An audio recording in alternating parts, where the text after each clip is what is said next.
There we go. There we go. There we go. I met him online, like most of you. And then I physically met him in the Bahamas at a mastermind where we were learning another tool to add to what we were doing. And it was just life changing. It was life changing. And then I realized his wife was a real estate agent and we were connected and we ended up, guys, getting on the same Zoom, not Pace and I, Laura, his wife, and I ended up getting into the same Zoom as Pace and I were in the same physical space. And I didn't know that. I did not know that. And so, guys, this I want to say this before you get started, Pace, with the community here. I know it's Sunday. A lot of you guys are in church. Pray for us. This will be recorded, but I do want you guys to actively take notes. Guys, how about, and I'll just share a little information about myself. My son that you just heard speaking, I gave birth to him at the age of 14 years old, guys. 14 years old, and I just wanted better for myself. I wanted better for myself. I wanted to make a lot of money. I did not have a passion about this thing called real estate. Didn't even really know what it was. I graduated from the University of Florida, got my JOB. Most of you know the story. I call it the JOB, just over broke, because that's exactly what it was. I had chosen a job that paid me about $40,000 a year. My mentor at the time, still my mentor today, bought a house. And when I realized the commissions on the house, I literally quit my job 2 days later. I did not know how to become a realtor, but I knew that I could learn that craft and that skill, right? And so 2 days later, I quit my job and then I go discover how to become a real estate agent. Okay. Why did I become a real estate agent? It's very simple, because I wanted to make a lot of money. And I saw the lady make $40,000, guys, in 2 months. And I said, wait a minute. I know how to add and subtract, and something ain't mathing up here. Something ain't adding up, because it takes me a whole year to do exactly what she did. Only that she did it in 2 months, and it seemed like she had a lot of flexibility. So I become this realtor, and the rest is history. My first year, I become the rookie of the year. My first year, I become an investor. And this is the piece that I love the most. So yeah, I was making $30,000 and $40,000 by way of commissions. But I said, now what could I do with the money that I'm making to now make it passive? So then I remember reading this book called Rich Dad Poor Dad in college. This is over 20 something odd years ago, right? I remember reading that book, and I remember him touching on investment. So I started to take my money and I started to buy multi-unit properties. And this first property that I bought, I made about $1,600 a month. Now, most of you guys might think, well, that's not a lot of money. I'd rather go sell. But what I realized is that the more I sold, the more transactional it became. And I was as good as my last transaction. I was literally as good as my last transaction. I actually liked the 1,600 more than I liked at the time, and still today, the one whop of money coming in. And so now I realize, okay, I could duplicate this, guys, what Pace has done with a different method. And he's going to be showing us all this today with little to no money down. Okay. I have a goal of 1,000 apartments, doors, I should say, by the time that I'm 50 and I'm 45. Okay. And so I'm excited like you guys are today. I use my real estate commissions as a byproduct to purchase real estate investments in real estate. And in a nutshell, that's what I've been doing for the last 24 years. Most of you know, guys, we own a school from K to 12, and this is the stuff that we teach alongside the requirements that the kids need to graduate from high school. So we just bought a 25,000 square foot building, guys, and I'll tell you this, at 3.5 million, like, I didn't have that sitting in the bank. If I did not own real estate, I don't know if the deal would have been happening, because I had to do something called hard money lending, which is another avenue that Pace is probably going to talk about. I'll be honest with y'all. I just asked Pace to come on here. I really don't know what he's going to talk about today, but I'm hoping he's going to talk to us about the Subtu method. I want to move myself out the way, guys, and I want to bring up my buddy, my friend, who's literally, I don't know, Pace. I don't know about, Like every corner, I'm seeing you. I'm seeing you in the stories. I'm seeing you on IG. I'm seeing you on TikTok. I'm seeing you everywhere, guys. So the magnitude that social media can do is just huge. And so, Pace, if you don't mind, take it away. I know that today is a day with your family, and so I appreciate you being here today. Take it away. Thank you, Claudia, and you're amazing. It's great to have you as a friend. You text me, you ever need anything, my answer is always yes. Thank you so much. You've been so great to me. Masterminds are amazing, by the way. You meet the greatest people ever. And if you ever wonder, how do I meet cooler people that are doing cooler things and get around the right people? Well, the way that it works now in the last 50 years is you got to buy yourself into the room. So I buy myself into the rooms I want to be in to hang out with the people that are asking the questions I want to hear the answers to. So I met Claudiane in one of those masterminds. And every year I try and make a point to either stick in one of the masterminds I'm in or upgrade to another mastermind, kind of like a college, I guess, a semester, so to speak. Anyway, it's great to meet you all those months and months, actually well over a year, coming on 2 years. Wow. Gosh, dang, time flies. By the way, if you guys have kids, you know how fast time flies. Like Claudiane's son is now involved in her business. Like that's one day it's like, oh my gosh, I'm having a baby. Oh my gosh, my baby's running my webinar. It's crazy how fast time goes. Guys, my name is Pace Morby. I come from a family of 12 kids. I'm number 3 out of 12 kids. Same mom, same dad. Mom and dad still married today. So I come from a very traditional background, reading the Bible early in the morning. I'm not going to talk about the Bible today. That gets boring real fast. That's just a bunch of people stabbing each other in the Old Testament and a bunch of people baptizing each other in the New Testament. So you've heard all the stories. But the reason why I bring that up is because I was raised in a family that taught me how to work really, really, really hard. Working hard was not something I needed somebody to teach me how to do. My parents taught me how to do it. They woke us up at 5 o'clock in the morning. Did not matter if I was a teenager. Didn't matter didn't matter what age I was. As long as I was in their house, I was waking up at 5 o'clock, going around the room, reading a passage of the Bible, and then sharing our thoughts, our feelings, and how we're going to implement some of those teachings for the day. My parents were freaking awesome, right? Because what happened is I got into business and I realized I needed community. I needed community like I had in my family. I needed to be around other great people that had great answers. Sadly, here's what my dad did. My dad was a contractor. And so what do you think I ended up becoming? I became a contractor. I started swinging a hammer and getting on job sites, and I worked really hard. I always had ambition, so I built a big company. If you guys have ever heard of Open Door, OfferPad, or Zillow, I was their number 1 contractor up until 2018 when I quit being a contractor full time.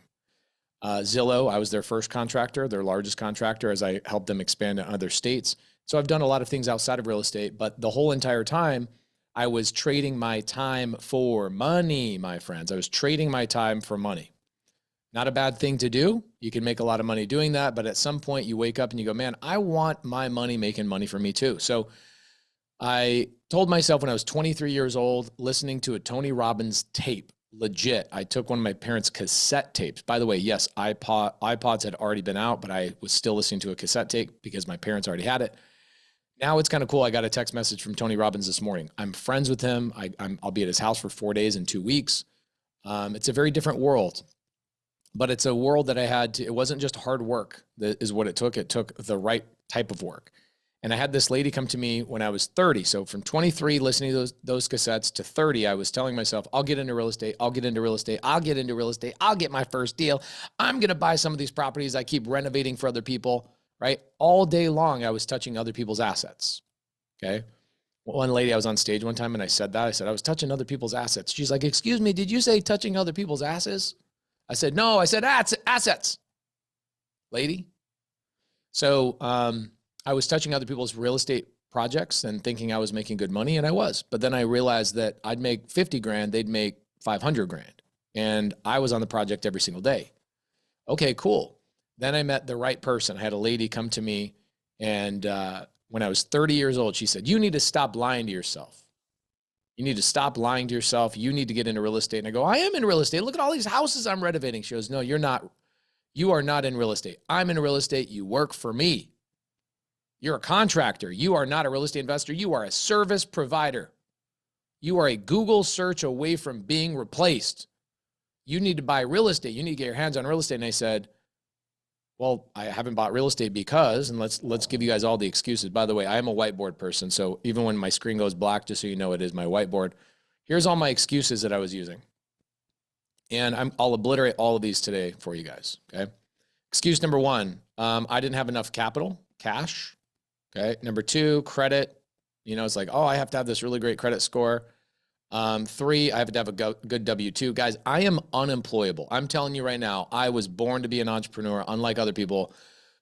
I break out in hives if I have to sit at a desk. It's just my personality type. So I will, by the way, address other personality types and talk about multiple ways to get into this amazing game that I'm in, regardless of your world. I'd say about 51% of my audience is female. So I speak to a lot of women. Why? Because I have 8 sisters in my family, and I know I speak the language, kind of, maybe 5% of the language, but that's 5% more than most men speak the language. So I also thought I needed credentials, like I needed to have like a pedigree or a license. Like I thought I had to have a license. Sorry, Claudia, but I would never get a real estate license to save my life. Somebody points a gun at my leg right now and they say, get your real estate license. I go, pull that trigger. I'm not getting that license. There's no way. Because that's not my path. Is that a good path? Yes, that's not my path. Okay. So I thought I had to have all these things: capital, credit, W-2, credentials. Other thing I thought I had to have is like tax returns, right? Like tax returns. When you guys are a business owner, have you guys ever been a year, 2 years, 3 years behind on your tax returns? I'll raise 2 hands for this one. Anybody in here, a business owner, is like, yo, for real, I have been behind on my taxes too. Okay. How are you buying real estate if you're behind on your taxes? Okay. Then the other one that was really interesting, I also thought I had to have a social security number. I do have a social security number, but that was one of the many, many things. I was like, oh, you got to have capital, you got to have cash, you got to have credit, W-2, credentials, you got to have tax returns. Here's the biggest one, actually. Experience was the biggest one that I really thought I needed, experience. And I realized through Bethany, this lady that came into my life, I needed none of those things. Okay, so check this out. I own today $500 million in real estate, 2,132 doors. Why do I keep track? Because I want to make sure that people understand as they hear me through the years. You'll hear me four years ago, I was at 500. Now I'm at 2,132. I've got $500 million in real estate. Guys, there was a point where I had none of these things. 23 to 30, for 7 years, I kept lying to myself saying, I'm going to get started. I know exactly how you feel. I want to get more assets. I want to own things. I want to be the owner of these things. And I can tell you, pay attention to this. This is probably the most important, most jaw-dropping, craziest thing ever. I have used 0 of my own capital. I have not pulled my credit one single time in my journey. I have never had a W-2. I don't have credentials. I am not licensed. I have never shown my tax returns one time to buy a piece of real estate, and nor have I ever used once my social security number. And gladly, I'm so glad I was able to leverage other people's experience when I needed it, but I did not start with experience. It sounds crazy. It sounds like a scam. It sounds like one of those radio things. Oh my gosh, you can invest in real estate with no money. I was like, bullshit, liar, scam, red flag, all the things. Okay. The processes that I use, my friends, are processes that I figured out about 11, 12 years ago. I had this amazing woman come into my life. And I'll tell you how I learned these things so you understand the context. So again, I was Pace the contractor doing renovations for other people's houses. So what would happen is people like Bethany, she would hire me. She'd go, hey, Pace, I want you to hire you, put a new roof on this thing, build this thing out, make this thing all beautiful, and I'm going to go sell this. And guess what she's going to do? She's going to flip it and make a bunch of money, or maybe even keep it and put it in her portfolio. She's the lady that called me out when I was 30 years old. I am now 41, so this has been 11 years ago. She calls me out, said I was lying to myself, kept telling me that I should be in real estate and I have no excuse. And when I told her all of those things up here, she said, all of this is a lie. You've been lying to yourself. Everybody else has been lying to you. Okay, great. What the heck does that even freaking mean, Bethany? Sounds like a scam to me. Well, cool. I'm not going to teach you how I got my first deal, but I got my first deal within 2 weeks of meeting Bethany and 2 weeks of her calling me out. I was generating leads, which I'm also not going to teach you how to do what I did because it's expensive to do what I did. And I wish I didn't go that route, but I'm glad I did. If I could have gone back and told myself something different, I would have told myself something different, but I got my start. I got in the building. I got a seat at the table. Within 2 weeks, I had made $25,000 on my first deal. I didn't use any cash, credit, credentials, nothing. I was like, this is insane. Okay, this is insane. And what was cool is I sold that deal to Bethany, and Bethany went off and flipped it and made 140 grand. I was like, wait, I was excited about making 25. You went and made 440. Cool. Well, here's where everything changed for me. Okay. So Bethany and I go into a bunch of deals together. And when you do a deal, you end up getting contracts, right? Does anybody know who handles all the contracts and who handles the close of escrow and all that kind of stuff? Who handles the paperwork in a real estate transaction? Title company. Okay. Title company or an attorney. I meet this freaking lady over at the title company. Her name is Eileen Brown. This lady changed my freaking life. Oh my word. She had already been in the business for 41 years. Think about that. What did I say? How old was I? 40. I'm 41 now. So think about this. She had already been in the business for 41 years when I was 30. And I was generating leads, talking to sellers, all that kind of stuff, which I'll get to today. We got plenty of time, so hang with me.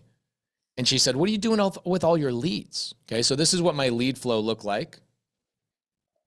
At the time, I don't do this now, so don't let this confuse you, but at the time, I would spend $5,000 a month in direct mail. Direct mail is like, you get those letters in the mail like, I'll buy your house for cash. You guys have seen that stuff. Or billboards, you guys have seen that stuff. So I'd spend $5,000 and I would get 20 inbound leads would call me. 20 sellers would call me and go, hey, I'm looking to sell my house. Will you buy my house, please? Please buy my house, right? And out of those 20, I would end up getting usually like 2 to 4 of them under contract. And what was I doing with them at the time is I was doing something called wholesaling, okay? Wholesaling is a great way to get started in the business.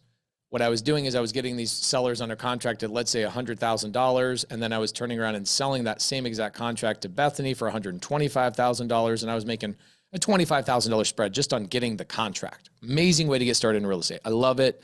I still do it. Probably 1 out of 50 transactions we do, we still wholesale. Now, mostly we just put everything in the portfolio. So at the time, what's happening? Now, if you're a real estate investor already, or you're somebody in business at all, you've noticed this right here. 20 leads, and I got 2 to 4 under contract. So what did Eileen do? Eileen came to me and she goes, hey, Pace, I've been in the business 41 years. What are you doing to generate leads? I go, now what is, again, for people that are new, what does Eileen do? Well, when a buyer and a seller have an agreement with each other, they don't handle the paperwork. You go to a title company, the title company handles the paperwork and they run the transaction and they make sure that everything's all copacetic and good. That's what Eileen Brown did. So she met every investor you could imagine, every buyer, seller, everything you could imagine. She knew everybody in the business. She knew all their strategies, what they were doing, et cetera. And she saw the people that were winning and she saw the people that were losing.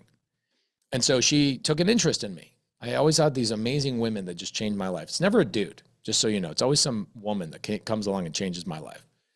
Okay, so Eileen Brown, she says, Pace, here's the problem. You got 20 leads, but you're only getting 2 to 4 contracts out of them. Can I show you how to go get another 2 to 4 contracts out of those 20? And I said, sure, but I'm already going to tell you right now, Eileen, that you are going to fail. Because there's no way you're going to show me how to get more contracts out of these 20. Because she goes, let me guess. Your leads have one of 2 problems. One, they don't have any equity. Okay, we'll touch base on that a little bit later. Or 2, they want too much money. And so you think they're being greedy. I go, yeah, exactly. She goes, yeah, those are the greatest leads you'll ever touch. The greatest leads you'll ever freaking touch. I'm like, okay. Now, by the way, for those of you guys, am I going to teach you how to generate leads today? Yeah, for the people that want to. But if you just want to, if you're busy and you don't want to buy real estate by going out and calling and negotiating and contracts, that's easy. Just buy deals from people like me. I'll give you a list of, you tell me a city, I'll give you somebody in that city that will bring a deal to you. So you don't have to cold call, you don't have to market, you don't have to negotiate, you don't have to follow up, do the paperwork, do the things, do all the stuff that me and people in my community learn. I will give you the cheat code. Okay. But if you are like me, who's like, I like going directly to the source and getting the best possible deals ever, I'll teach you that too. Okay. Frederick Ward says, yeah, I love working with women too. They just got a little bit of a attention to detail that men just don't have, you know? Okay. So there's a lot of different ways to get into this game. I'll cover all of them, but this is my story. So this is what Eileen says to me. She says, well, I'll show you how to get the deals that have no equity, and I'll show you how to get the deals that now the seller wants too much money. Okay, so I'm going to jump ahead. I'm going to try something out that I don't ever really do. Usually I'll have this like really long cadence to like land the plane. I'm going to go to a couple of deals that I just did in the last couple of months. I'm going to tell you guys what the heck that means when a seller wants too much money. That's actually a really, really great lead. Okay. We're going to just cut right to the chase. It's going to be a great day today. Sunday. So let's do a little bit of Sunday service today. All right. So I can go to Crexy right now. Okay. Crexy.com. What is Crexy.com? Crexy.com is a commercial real estate portal. It's awesome. It's free. I can go there right now. And now when I go on Crexy, I'll show you guys how to do this. When I go on Crexy, I'm going to type in the PACE filter. It's called owner finance. This is a filter that I had them add to Crexy about 5 years ago, Crexy.com. So check this out. Watch how easy this is. This is crazy easy. We're just going to skip to the front of the line, my friends. Let's go. I'm so proud of the fact that we've been able to change the entire industry. The reason why you see me everywhere is because I'm one of those people that instead of seeing a problem and talking about the problem, I'm the guy that solves the problem. And this is one of those problems of people going, how do I buy more real estate without credit? Well, let's go to Crexy.com. Okay, Crexy.com, you guys can see right here, for sale, for lease, just commercial stuff, right? Commercials like apartment buildings, all that stuff. So go and just type in, you can see I've already typed in it in my filter, but type in owner finance. I'm giving you the instructions. I'm telling you how to do it right now. Hot damn, you're telling me I can buy all these things on owner finance? What the hell does owner finance even mean? I'll talk about that in just a second. Owner finance means the owner will finance you. The owner of the property wants to be your bank. And he says, I want to retire. I'm done. I've made as much money as I possibly can on this thing. I got Allison Schmidt is taking notes right now. That means I'm doing a good job. Allison, give me a thumbs up if I'm doing a good job. Okay, perfect. Okay, guys, you see all these properties. You want to own a hotel. You guys are probably all friends of or fans of my friend Cody Sanchez. She says, buy a small business. Okay, you can find laundromats on here, car washes, gas station. You guys want to buy a Shell convenience store? Well, guess who taught Crexy how to put these filters on there? Yours truly. It's a $1 billion company that I went and sat down with. And I said, guys, you guys need to change the game. We need to make it more accessible for people that are trying to get in the game. These are people that don't care if you could be an illegal immigrant and buy these properties without a single bank, without a credit check, without anything. So can I tell you a couple stories about a couple deals I've closed just recently? We're going to go big. And then we're going to go reverse engineer. We're going to go down small because I'm going to get some people really scared. Like, oh my gosh, multifamily. Guys, multifamily honestly is a little bit scary. Why is it a little bit scary? Because you've got tenants, lots of tenants. You got management, you got leasing agents, you got marketing, you got all sorts of stuff going on. Single family is actually really easy. Single family is just like regular home that you see all the time.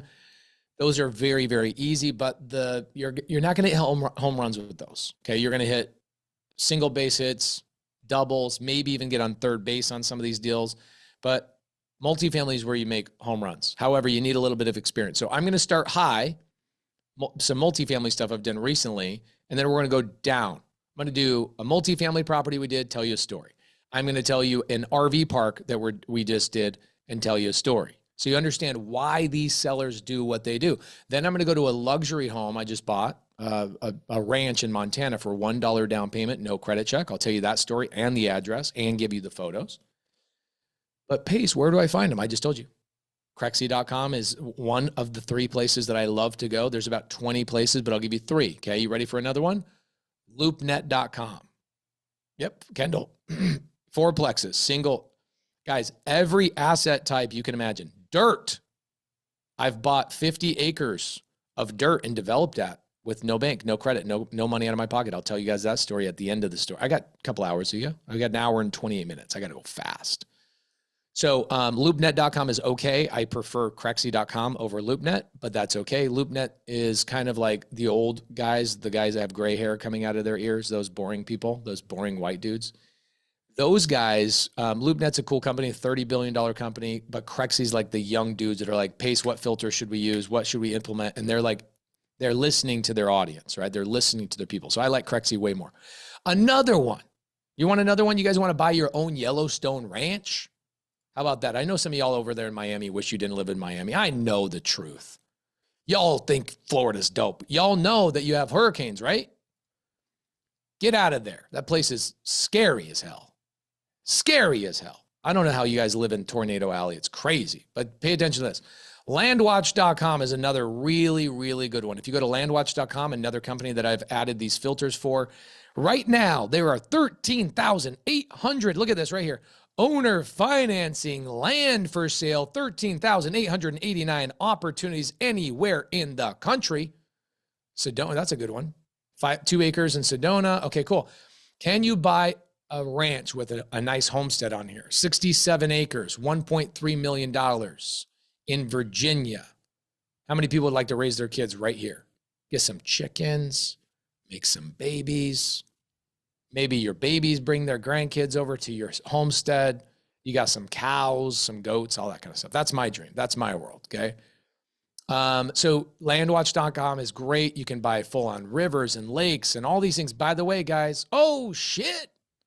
This is definitely Stormy Wellington nature right here. She's like, that's what I need. I need that bougie cabin. I want it to look rustic, but when I go inside, it's Gucci everywhere. Okay, there you go. You got that too. You got that too. 35 acres in Colorado. Hot damn. You kidding me? That's amazing. So can you, owner financing. Wait, hold on. You're telling me, look at me, guys, look at me. You're telling me there are places in not even 15 minutes, I showed you exactly where to find stuff that doesn't need a bank. Who else is giving you this information? Nobody. Want to know why? Because I'm the guy that called landwatch.com 6 years ago and said, you guys need better filters. Guys like me out here are dominating the market. We need to make this more accessible to people. Guys, how much money did that cost us to go to these places? Free. I made sure it was all free. These filters are all free for you. Okay? Crexy. Dope. Want a couple other ones? Investorlift.com is another one. Investorlift.com, investorlift.com, investorlift.com. I'm just cutting straight to the chase because all these people, good friends of mine, are like, oh, invest in my fund. I'm not going to say their name. You know exactly what I'm talking about. They're gobbling up all your cash and putting into their fund, and they're going out and buying real estate, and you're making about this much money, and they're making about this much money. I'm giving you the cheat code right now out of the gate. Now, you're going to go, wait, what? Hold on. These people are literally willing to sell their properties with no money down or no bank, no credit, no credentials. Yes, they don't care if you're an illegal immigrant. They don't care. They don't care. Okay, nobody cares. We just want to do business without the government telling us what the hell to do and some bank standing in my way. I don't want to hear about it. So let's go into a deal that I just recently closed, okay? Let's go to... This is a deal I closed probably 7-8 months ago, something like that. I think it's La Primera. Okay, there it is. La Primera in Green Valley. Cool. Check this out. How would you like to own something like this, my friends? 160 units right here. 160 units, $20 million purchase price. Allison Schmidt, how much credit did I use to buy this? 0. How much money did I use to buy this? 0. What's my interest rate? Because the seller's becoming my bank. I'll explain that a little bit more. The seller gave me 4% interest. Well, Pace, hold on a second. You got 4% interest? I thought Jerome Powell was saying interest rates are like 7.5%, 8%. How are you getting 4%? Because I'm not going to the bank. The seller is letting me make payments to them. Why? I will explain why they do this. And then you will go, holy shit, this has been in my life this whole time, but nobody wanted to teach me. Guys, they make the water muddy so you think it's deep. Write that one down. Anytime you think it's harder than it's supposed to be, the people ahead of you, the people that are trying to keep you out of the business, so you have to put your money in their investments, they make the water muddy so you think it's deep. Which means they make it look more challenging than it is, and they gatekeep all the information. Claudia came in here and said, Pace, don't gatekeep. Open the gates. Anybody ever see the movie Newsies? Christian Bale's like first movie. Oh my gosh, guys, go watch that. Such a good movie. Open the gates and seize the day. It's a whole song in there. It gets me all pumped up. Now I'm excited. I'm going to make my kids watch that today. All right. So this property, you guys can pull up the address. See, I own this property. It's crazy. It's still crazy to me that I own this property. I know. Every time I buy one of these, it's crazy. Okay. 160 units. This property nets cash flow, nets in my pocket. Net. That means after all taxes, management, expenses, all that kind of stuff. I net $70,000 a month on this property. You want the address? You deserve the address. Let's go to it. The address is 300 West Via Alamos Drive, Green Valley, Arizona. That's just right down the road from me. I live up here. See how dry it is here? There's no tornadoes here, guys, by the way. You're welcome to come out here anytime. Let's look at my house. Right by this little private airport right here. Let's look at my house real fast. I'm in one of these little cul-de-sacs back here, one of these big ass monsters. Probably not as big as like Claudiane's house, or like definitely not as big as Stormy's house, but I got money too. I don't know what's up, but I got some money too, just so you know. Okay. See, you guys see this big old monster right here, 11,000 square foot compound. This is a guest house right here over here, by the way. You just can't tell. There's a little bridge over here to the guest house. $3 million purchase. No money down, 0% interest, 1550 North Mesa. You guys can pull up the address, 1550 North 40th Street, Mesa. Okay, that's my personal house. And I will tell you the stories behind these because it does provide context. Let's go to Glacier Peaks RV Park. I do RV parks as well. I love RV parks.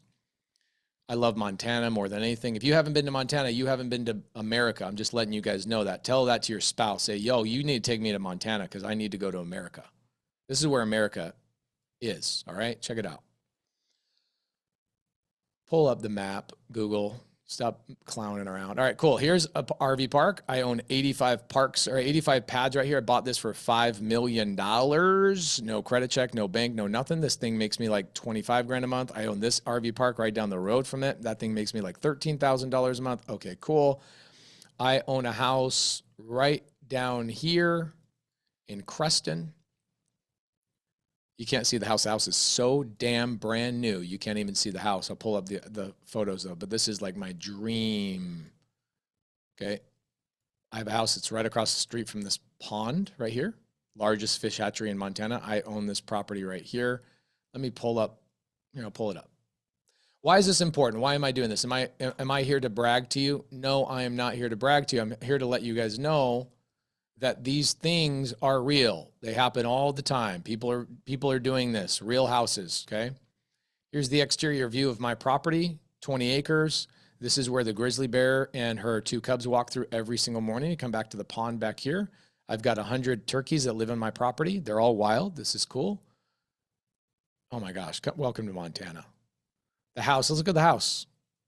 8,000 square foot home, 3,500 square foot barn, big old pasture. Nice little John Deere tractor. I'm living the life. Now, how much money did I put down on that? $1 down payment on that house. It's possible. Happens all the time. You want to have a weekly win? Single family is where you go. Okay, single family is an easier way to get in, but I'm going to start with multifamily. Let's go back to the 160 unit.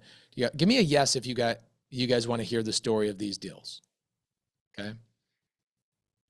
So let's hear the story. Yes, what's that? I want to hear it. Yeah, because you want to know why the hell would a seller let you do this? Okay. Allison Schmidt's like, Pace, I haven't written a note down in like 4 minutes. You need to make sure my pen is blazing. Okay, cool. So let's go through the story of these deals because the story is important. It helps us it adhere to our brain. Okay, the guys remember La Primera, right? Okay, the seller's name is Eric. Eric built that property in 1985. He's owned that property since 1985. And guess what he has not done since 1985 is renovate that property. Of course, he's done repairs and maintenance and things along the way, but it's been a family property for the last 40 some odd years. Okay. Guess what Eric tries to do? He goes, you know what? I want to retire. Now, I could teach you about 1031s. I could teach you about something, but I can tell you right now, you guys need to understand this. When a real estate investor says, I'm done, they do a couple of things. One, they let their family take over the property. And I'm going to teach you guys something so valuable. You think it's all technical stuff like, show me the website. Where do I find the deals? Da, da, da, da. That's a big part of it. But if you don't understand the seller situation, you're going to fail. Now, Allison Schmidt, why do I keep picking on you? Because you're right above me. I'm going to pick on you the whole time. You chose the wrong place to be if you didn't want to be picked on. Okay. So Allison, do you want to be me? No. You might want to own what I own, but there's a way where you can just tap into people like me that learn directly from me, and they go find these properties, they negotiate them, and then they'll sell them to you for a finder's fee. That will be the next story I tell right after this one, because you're going to be going like, wait, okay, so I got to call the seller directly, and I got to work with the broker, and I got to do, no. I'm telling you how I got this deal, but I'll tell you how you can get deals like this if you don't want to be me, okay? So this seller, 1985, hasn't renovated, also hasn't raised rents on this property in 11 years because he's just like, dude, this thing's making me enough money. I'm happy. We're making enough money. We're happy. It's good. My kids are going to take this over one day. But here's the psychological thing I want you to understand about a lot of sellers and their kids. Hard men, or better yet, tough men, create good times. When I say men, I mean humans, okay? Men and women. Tough men create good times. Is Eric a tough man that created good times for his family? Yes, he is. He built this property, 160 units. Good times create soft men. Soft men create hard times. Hard times create tough men. And the cycle continues. You guys ever heard that quote? So, welcome to life. You don't want your kids to be a piece of shit? Then don't give them all your money. That's what's basically happened with Eric. Eric is sitting there going, my kids didn't have to worry. They didn't have to work. Sabrina says, can you say it again? Yes, absolutely. I can say that again. Tough men. Okay. Some people like to spell tough like this. Tough men create good times. Right? People like Stormy Wellington. I'll tell you, Stormy Wellington, okay? I'm not saying your mom and your situation was soft, but they created hard times for you. You had hard times from birth, my friend Stormy Wellington. You had challenges you had to go through. Hard times created Stormy Wellington to be a hard, tough person, and that tough person creates good times for other people. Stormy, do your children have to suffer the same way that you had to suffer? Yes or no? No, they definitely do not. So will your kids be as resilient as you? Sadly, no, they will not be. Got to question yourself about that one. That's a tough one. Okay. Tough times. Okay. Tough men create good times. Good times create soft men. Soft men create hard times. Soft men create hard times, right? The men that are not willing to do the work. The men, welcome to 1990 to 2024. We have more weak people than we've ever had in the world. Things are easier for people than they've ever been before. Access to food, access to entertainment, access to making money. Guys, also access to being in a Zoom like this. If people knew what we were teaching in here, we would have 50 billion people in here. But what it is they're all chilling watching other men play sports today while you guys are playing a different game. Thank you, Claudia. Thank you for giving us this space, you beautiful human being. Gosh dang it, you're beautiful. Adore you. Okay, so soft men create hard times. Agree? Women out there, where did all of our men go? Do you women ever wonder that question all the time? What the hell happened to these men?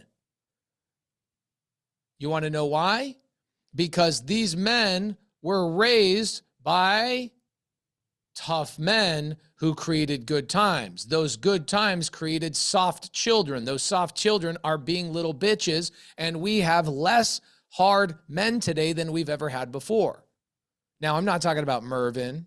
That's my guy. I see Mervin over there swerving, cruising around, doing his thing. I'm the same way. My parents put me through shit, made me work hard, woke me up early. So here's the tough thing. I'm a tough man I'm creating good times for my children. My job is to make sure that my children do not get soft and then create hard times. Do you guys know that 100% of every family's wealth has been lost by the third generation of their family, other than 7 families in history? 7 families in history have lost it. Every other family have lost all the wealth within 3 generations. 3 generations. There's only 7 families that have ever not. Okay. The DuPont family. Oh man, that's the story of the DuPonts. Okay.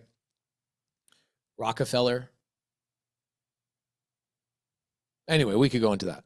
Okay, so what happens? Tough men create good times create soft men create hard times create tough men. And then tough men. Where do you think we are right now as a society? Pretty obvious, right here. Especially as America. America, are we in a revolution, or are we declining as a society? Okay. So why is this important to understand? Pace, I thought you were a real estate guy. I am a real estate guy. And the reason why I win is because I understand these things, and I see men that went out and built big portfolios, and now it's time for their turn to pass it on to their legacy, and their kids don't want it, or their kids are drug addicts or addicted to something, or something's going on, and they're like, I can't trust my kids to take this over. So that first thing, that their original goal was, I'm going to pass on this legacy. I got a really good book for you guys. Stormy, this one's a good one for you, actually. Give me 20 seconds. This one's for you, Stormy, because I love you.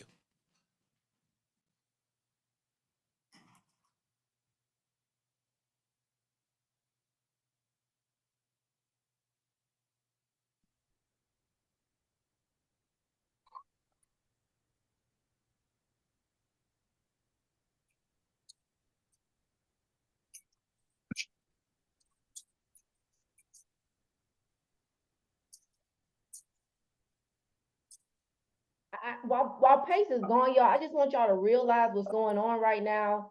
Not only do we have the Pace Morby, but I also have Coach Stormy Wellington, the most wealthiest health.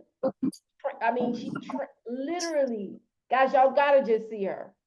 She's a health and wealth coach, has a lot of real estate investments, and she's here being a student with us. I'm talking about Big Coach Storm, guys. And so we have Pace, we got Coach Stormy on here. I saw Mayor Chris Brown on here. And so, guys, this is a big deal. And just applaud yourself for being here. Take it away, Pace.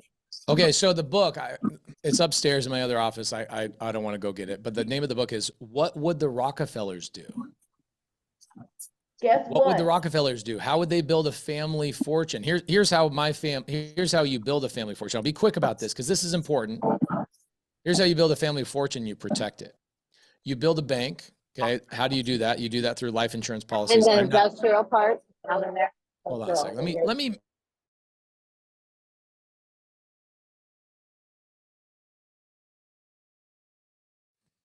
Okay, here we go. So here's what you do. This is what the Rockefellers did. The Rockefellers said, hey, we're making all this money. Instead of us just putting it in the bank, why don't we go put it in life insurance policies? And these life insurance policies will grow over time. And our kids, if they want money, they have to borrow it from the bank, our family bank. They have to borrow it from the family bank. And if they don't pay it back, right? If they don't pay that money back, then they don't get any more money. And if they don't pay it back, here's what's cool is because they borrowed it from a life insurance policy, this family member will die not paying that money back, and the life insurance policy will pay back the family for what was borrowed. It's kind of a cool little thing. I know it's maybe confusing for people who have never heard this before. But that's essentially how you protect your wealth from your kids just squandering it. And most people don't know this. So I would go and read What Would the Rockefellers Do? It talks about how they set up family banks. It doesn't have to be a lot of money. Okay. It could be $1,000 a month you put into a life insurance policy. And my gosh, have me come back another day, Claudia, and we'll talk about that. It'll be so good. Okay. What would the Rockefellers do? Stormy, you're making too much damn money. Your kids are going to be softer than you, sadly. It just is the way it is. You want a better future for your kids. But let me ask you a question. Ooh, and we'll get back to real estate. Last question I'll ask. Guys, if we were going to create the most superhuman person, the most resilient, okay, the most powerful human being, the most amazing human being, we were going to create this person as a group. Allison Schmidt, Mervin, Claudia and Stormy, all of y'all, we get together and we go make this amazing human being. We create this human being. Would we put them through tough things or make their life as easy as possible? You tell me. Am I going to make their life as easy as possible or as tough as humanly possible? And so sadly, the amount of money that I make and the amount of money Stormy makes, we have made our family's life so freaking easy that there's probably times in your life where you look at your kids and you go, man, why aren't you doing more? I've given you all the resources. I've given you the connections, the this, the that, the blah, blah, da, da, da, da, da, da, da. And next thing you know, they're not doing anything with it. Okay. That's what that quote means. All right. So, and that's what happens with these real estate investors that are trying to retire. Option number one to retire is to pass it on. Have I answered why passing it on is actually a very rare thing for real estate investors to do, Allison? Because you would just think, why would the family members not do it? I'll tell you, the first time I ever encountered this was about 10 years ago. I met a lady named June. Okay. June at the time was 80. She's now dead. June had 90 properties that she was trying to sell to me. She sold all of them to me on owner finance. She let me take over all her payments. And I said, why wouldn't you just give these to your son? And she goes, because he's going to spend it on hookers and drugs.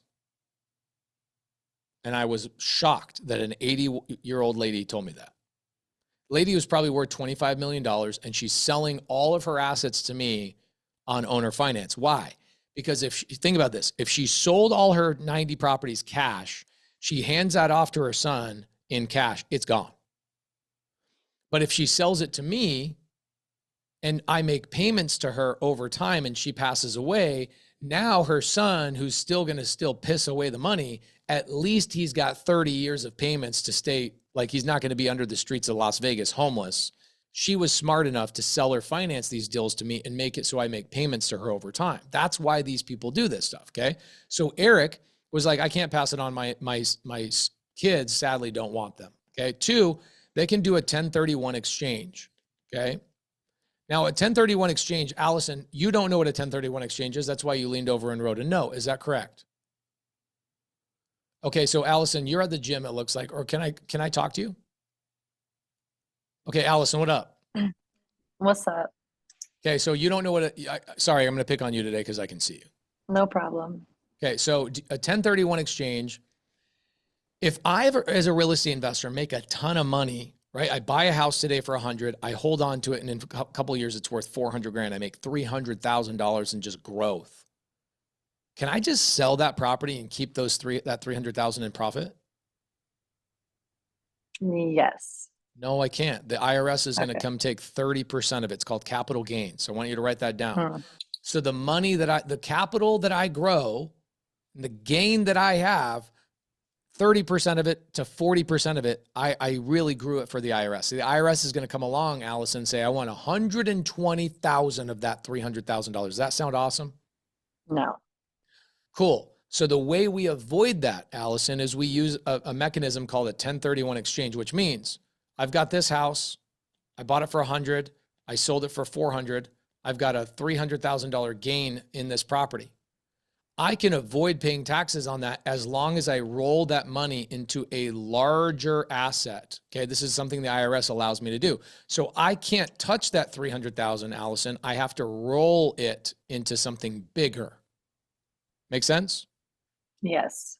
Okay, I'm doing a couple of these right now. And Shanice says within 90 days. So you got a quick timeline. So, Allison, if I or you are trying to retire, do I want to do a 1031 into a larger asset? Does that sound like retirement? Yes. That's not retirement, because you're now you have a larger asset with more problems and more management and more headaches. That's not retirement. But that wouldn't be more income producing? Well, that's not retirement, right? A lot of these, here's the problem. A lot of these investors are mom and pop. 99% of them are mom and pop. What does that mean? They never hire managers. They never hire people to handle the properties. They're switching out the light bulbs and changing out the toilets themselves. That is not what you're supposed to do. You're supposed to hire management. But why are they not doing it? Is because they weren't meant to be real estate investors. Okay. Most of them are not. It's crazy to think about, but I know where these stories come from. So this guy, Eric, who built the property, he was a developer, and he goes, man, I'm trading a lot of time for money. He goes to a CPA. He goes, what do I do? His CPA is like, you should just build something and hold it for forever. Was this guy an intelligent real estate investor going to real estate masterminds and reading real estate books and learning how to do 1031s and how to manage and delegate and all that kind of stuff? No. Welcome to 99% of real estate investors you'll ever talk to. Exactly the same way. You think it's the opposite. It's not. Okay. That is the rule, not the that's not the exception. That's the rule. The majority of these real estate investors do not have a single person helping them out. And so if he 1031s into a larger property, is that retiring for him or causing him more headaches? More headaches. Okay. For somebody who's not delegated properly and like doesn't have a good team, it's kind of like if somebody goes to you and says, Allison, you can break up with whoever you're dating right now, but you have to date a bigger asshole in the next 90 days or else you have to get back together with the other person. That's a 1031. It's not ideal. Make sense? Yes. Okay. So I could go into a whole class about 1031s, but that's basically what the IRS says is like, you can break up with that property and not deal with any repercussions, but you got to date a bigger asshole in 90 days or else you got to go back. Okay. So is that appealing to people who are truly trying to retire? I have crappy kids that don't want the property. I have not built up my portfolio to a point where I can have management. And so now if I sell this one in 1031, it doesn't make sense. Okay. So that's why a lot of these guys will put these properties on the market. Okay. So Eric, the seller, here's what he does. He goes and he puts this 160 units with a broker. Okay. Broker's job is to go put these things on the market. What's the market? Something like Crexy is a good place you can find these. Okay. Now on Crexy, this one was not originally on seller finance. Okay. I'll tell you how I found this deal and how I identified it and how I negotiated and how we do this hundreds of times every single month. Okay. My community did $10 billion in transactions last year, just my little micro community. Okay. $10 billion in creative transactions. Okay. Creative transactions, just like this. All right. So the broker, his name is Steve, goes and puts it on the market and he says, hey, Eric, what do you want? Eric says, I don't want to sell for anything less than 20 million. Why does he want to sell for 20 million? Well, the property, Allison, not that you care, but the property is only worth about 17 million cash.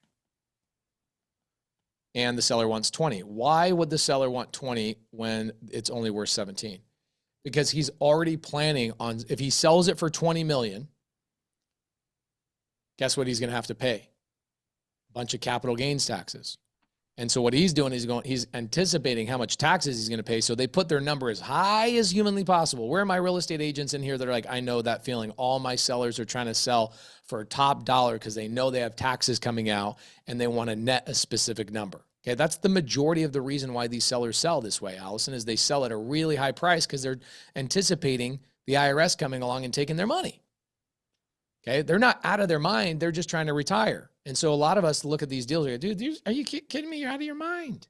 Okay. All right. So this deal, what happens with this deal is it's on Crexy for about 6 months.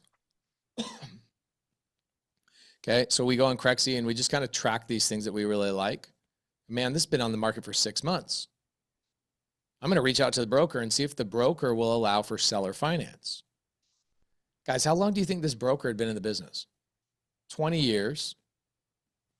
never had ever heard of seller finance. I'm not exaggerating at all.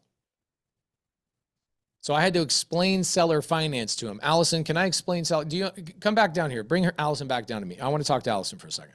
Allison is the rest of the audience today for at least for the next 10 minutes. Allison, could you explain to me what seller finance is?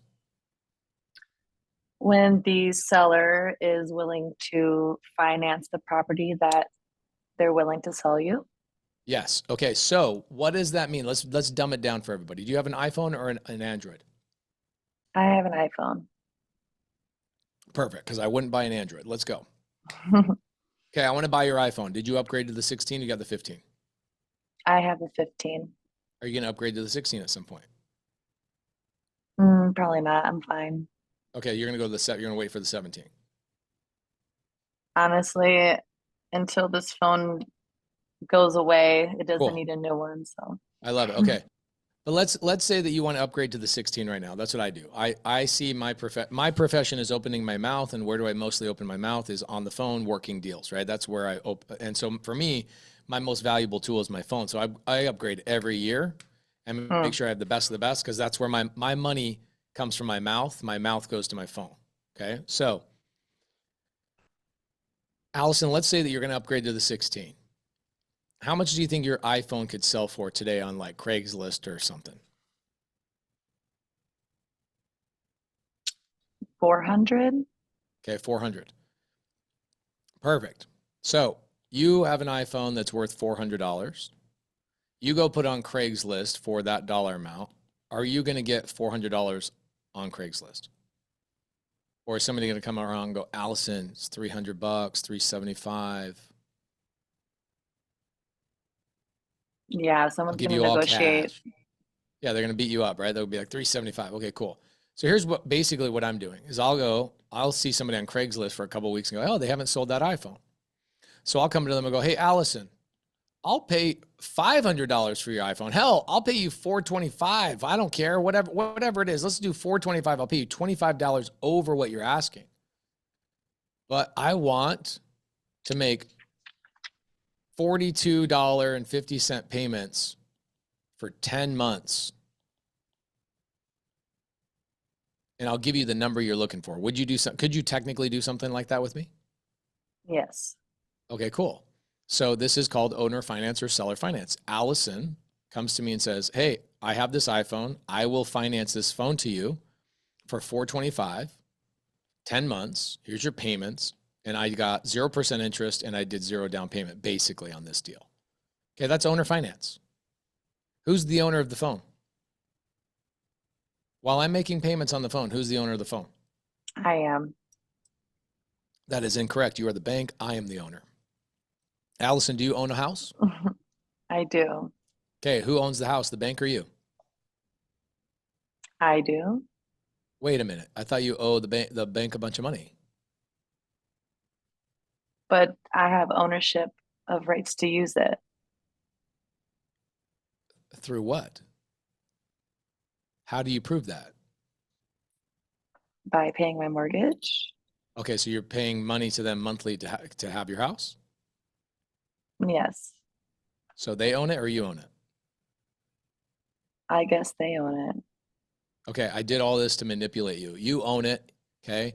Here's how we prove you. Here's how we prove you own it, okay? Allison, you own your house because you have the deed. You have the ownership of the property. Okay, you have the deed. If I go to county recorder's office right now, you should go look this up. It's kind of a good feeling to look it up. If you go to your county recorder's office and you type in your address, you'll see that the deed is in your name, not the mortgage's name. Now, does the mortgage company also have a debt that you owe them? Of course. Those are two completely separate documents. One is called a deed. The other one is called the debt. Mortgage is what some people call it. Those are two unrelated documents. So I'm going to ask you again, who owns the house, you or the bank? I own the house. You own the house. If you fail to make the payments, what does the mortgage have to do to come get that house? They take my house as collateral for the debt I owe them. they have to foreclose on you, which means taking the deed from you. That's what foreclosure process is. They're going to the judge and saying, hey, this lady has not paid us. We want the deed to this house. So they have to take the ownership through a foreclosure. Does that make sense? Yes. Cool. So I'm going to ask you again, if I buy your iPhone on seller finance, who owns the phone and who's the bank? The buyer owns it and the seller is the bank. Cool. So what I'm asking what I'm asking Eric to do in this apartment complex is I'm asking him to be my bank. So who owns the property? You do.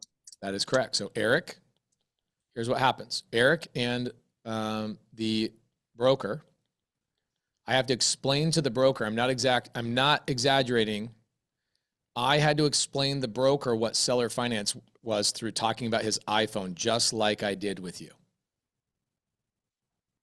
And he goes, he says, why would the seller do that for you, Pace? And I said, number one, I'll give him his price.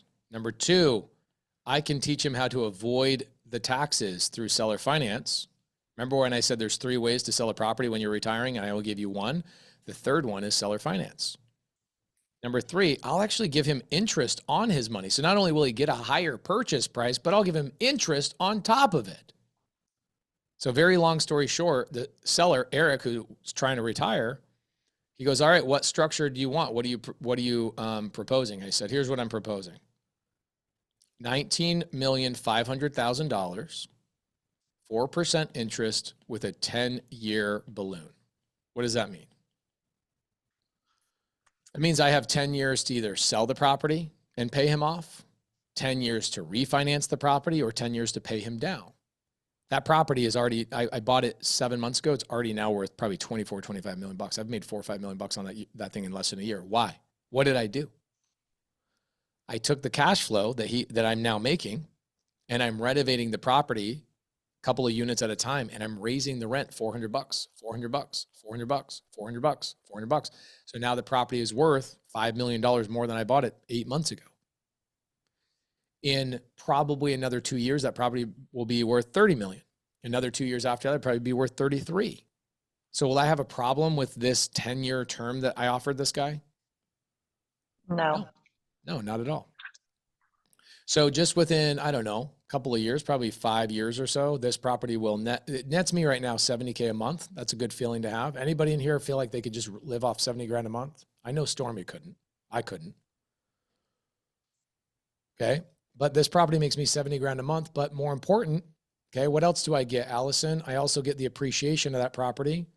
It'll probably make me about $15 million over the next 7 years or so. Not bad. Best part about that is that if I had more time, okay, if I had more time, I'd show you how I also don't pay taxes. Oh my gosh, that's the problem. It's like the game that everybody else is playing. Y'all go make $1, you give 40% of it to Uncle Sam. I go make $1, I keep $1. Make $1, keep $1. I got a text from my family office. Do you know what a family office is, Allison? Excuse me? Do you know what a family office is? No. Okay, so when you get to a point where you're probably worth like $10, $20 million, you end up hiring a family office. A family office is a group of people that come together and manage your wealth. It's like a wealth manager, but like a higher level. Here's a text message I got from my family office a couple of days ago. He said, so first off, I don't pay taxes, okay? So not only did I make millions and millions last year, I got a $3,000 refund and I paid no dollars into taxes. And I've got a $3.5 million carry forward for 2024. How do I do that? I do something called cost segregations. Okay, cost segregation is when you buy property, you basically do a report to the IRS saying, hey, I buy a property, I'm not paying taxes. That's the simple explanation for it. There's a lot of reasons why we buy real estate. Cash flow is one of them. Biggest reason for me is I don't want to pay my freaking taxes. I don't want to make $1 and give 40% of it to the federal. My family office, Stormy, I'll introduce you to my family office. Okay, so you want to pay taxes? Have fun with that. I don't want to pay taxes.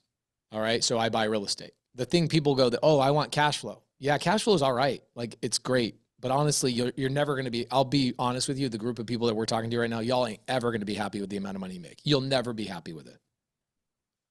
I'm going to say that again. You'll never be happy with the amount of money you make. Why? Because you're all doers. You go make $10,000 more money. You guys have all done this. Everybody in this group has done this. One day you're like, I want to make $5,000 a month. Then you make $5,000 a month. You're like, damn, I want to make $20,000 a month. Now you make $20,000 a day and you're still unhappy. Why? Because you are only temporarily amused because you are permanently driven. And that's a good thing. That's not something to be upset about. Oh, I'm never happy. I'm never content. That's incorrect. I was built as a race car. I was never meant to be parked in the garage doing nothing. I want to go do something. Vroom, vroom. Right? And I want to run with the other race cars. So I don't ever want to be content with where I'm at. Contention is death. I don't want to be content at all. You guys get it. Okay. So that's a big apartment complex. The seller got a higher purchase price. He put the property originally up for sale for 20 million, lowered the price over 6 months down to 17 million. Still couldn't get a buyer. I came in, I go, I'll give you seller finance, but I'll pay you 19.5 million as long as you let me pay over time. Seller goes, that's amazing. I can get a higher purchase price. I'll charge you 4% interest. This is amazing. And I can avoid all these capital gains tax. This is insane. His effective return on that property, Allison, will be somewhere around like $21 million after his interest is paid to him. He sold something to me for 21 million, essentially, that he couldn't get $17 million for. And if he did sell it for $17 million, guess what he would get? He'd have to pay the broker, another broker, he'd pay all these commissions, all this stuff. Then he'd also have to pay capital gains tax. So he would walk away netting somewhere around $13 million, when with me, he'll net 21 million. The difference is I'm not the one paying him. I'm letting the tenants pay him. Okay, just like your iPhone. If I took your iPhone, Allison, and I had to make a $42.50 payment every single month, if I did what anything Stormy told me to do or Claudiane told me to do to go make money, am I going to make more money using an iPhone than $42.50 a month? So that iPhone is a tool for me to make more money, just like this apartment building is a tool for me to make more money than I could ever pay this guy in seller finance. Okay. So let's do another one. I got the RV park, same thing, went on Crexy. Okay. These are big properties. They require some credibility. They require some partnerships, et cetera. So this is why you got to find other people that have credibility. And why I'll go down all the way to single family in here in just a second. So RV parks, Crexy, LoopNet, Landwatch, all these places, you can get owner finance. The RV parks that I own, I have 3 of them now. One makes me 30 grand a month. One makes me 13 grand a month. And one that I'm about to close on in Texas is going to make me about $25,000 a month net. Okay. How much am I putting down? Nothing. How much interest am I paying? Probably somewhere around 3%. Yeah, bro, what, man? Sheesh. Yeah. I'll show you again. I showed you guys the addresses earlier, but I'll show you the park one more time. So these parks, this is my Montana house. But this Glacier Peaks RV park was on Crexy. I've got 85 pads here. I've got 40 storage facilities. I've got a laundry facility and 20 cabins that are on here. And I bought this property right here for $5 million, 4% interest, no money. Are they filled? Yeah. Here, let me show you my bank account, my bank balance. Let's look at that.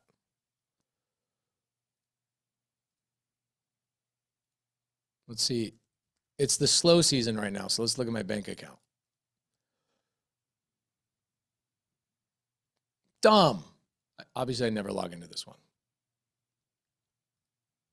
Hold on a second. I got to get my little code. At least you know I'm not full of shit. 45. Let's see. Sorry, guys. Wasn't planning on showing you the thing, but it's the cold season right now. So my RV park is actually rarely like full during the cold season because it's right next to a national park that's only open 6 months out of the year. 4, 5. Sorry, guys. 4, 5, 8.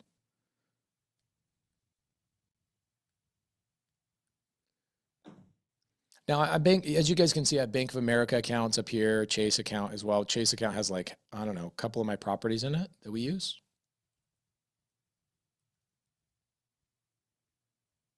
So I don't know what I have in here. Probably 2 or 3 million bucks in cash sitting in my account, something like that. I don't know. Okay, cool. So I got 2.8 million. That property by itself, I have one that has negative $39. That's not good. Okay, so let's see, where is that? Okay, Mountain Highway. I got $189,000 in cash sitting in that thing that is probably about to be distributed on that property. $189,000, and it's the slow season. So let's take a look at this just real quick. We'll go to Glacier National Park open dates. Okay, so typically it is open. Let's see, what months are the park open? So Glacier National Park is open 24 hours a day, but it's freaking cold, and it's like where you can get to the top, where people want to go to the top, is it's so frozen you can't get to the top. So 6 months out of the year, people can't get to the top of Glacier National Park. And where is my park? My park is literally the last RV park before you go into Glacier. Okay, this is Glacier National Park right here. So this park is, I'd probably say 6 months out of the year, it's empty. Not empty, but it's like, you know, really, really not full, basically. So half the year we make a ton of money. Half the year we don't make a ton of money, but we basically break even. But we make enough money every year that this thing nets me probably 300 grand a year off one park, which is nice. How many times have I been there? I don't know, 4 or 5 times to do YouTube videos. I don't manage any employees. The people that manage that property live there, so they work for free. Like everybody's basically volunteers. Like, hey, give me a place to live and I'll do all the landscape. Give me a place. They're the easiest thing to ever manage. Okay, so those are RV parks. Crexy, same thing. The owner of that park was having a family fight. He was fighting with him and his brother, and they were like, we just need to get away from each other. And the problem is they wanted too much money for the property because, again, they were going to sell the property. They were afraid of the taxes. So I came along and I said, hey, guys, let me do it on seller finance. I'll give you the number you need. Just give me the terms I need. So they gave me 4% interest in 15 years. Did I use a credit check? Did I use a bank statement? Did I use any credibility? Did I have to worry about any of that kind of stuff? No, nothing, zero, zilch. Okay. Now that property, we have changed management. We changed a couple of things, upgraded the website, spent a little bit of money from the cash flow of the property to do that. Cool. Great. Anybody in here going, this is over my head? I wish you could just show me how to do one single family property. Okay. That's where I'll go now. I'll do a really cool one. If you guys want to develop stuff, let's look at this one. Anybody want to do land? Same thing. Go to landwatch.com. I'll show you what I did in Phoenix, Arizona. Now I own property all over. My biggest property is in Houston. I own 587 unit. Let's see. Kendall says, so you use the rent to pay off the loaned amount? Yes, of course. Just like you would with a bank loan, right? Going down to the bank, you wouldn't get a bank loan unless you knew you had more cash than the bank loan would be, right? Okay, so I've got a property up here in Whitman, Mobile Gardens. Okay, Mobile Gardens. You guys can see, let's see here, where's my properties? Ooh, look at these. You see the black roof ones? The black roof ones I built. Man, I miss this project. These cute little things. I built all these right here. All these little ones right here, I built all these. Oh my gosh. Okay, so here's the story of this. They were all dirt lots. 2008, the developer was building out this mobile gardens community, and he had 50 lots left, and the market crashes. So 2008, he's just sitting on the dirt, sitting on the dirt, sitting on the dirt. I called the guy up, and I said, hey, I see you've owned this property since 2008.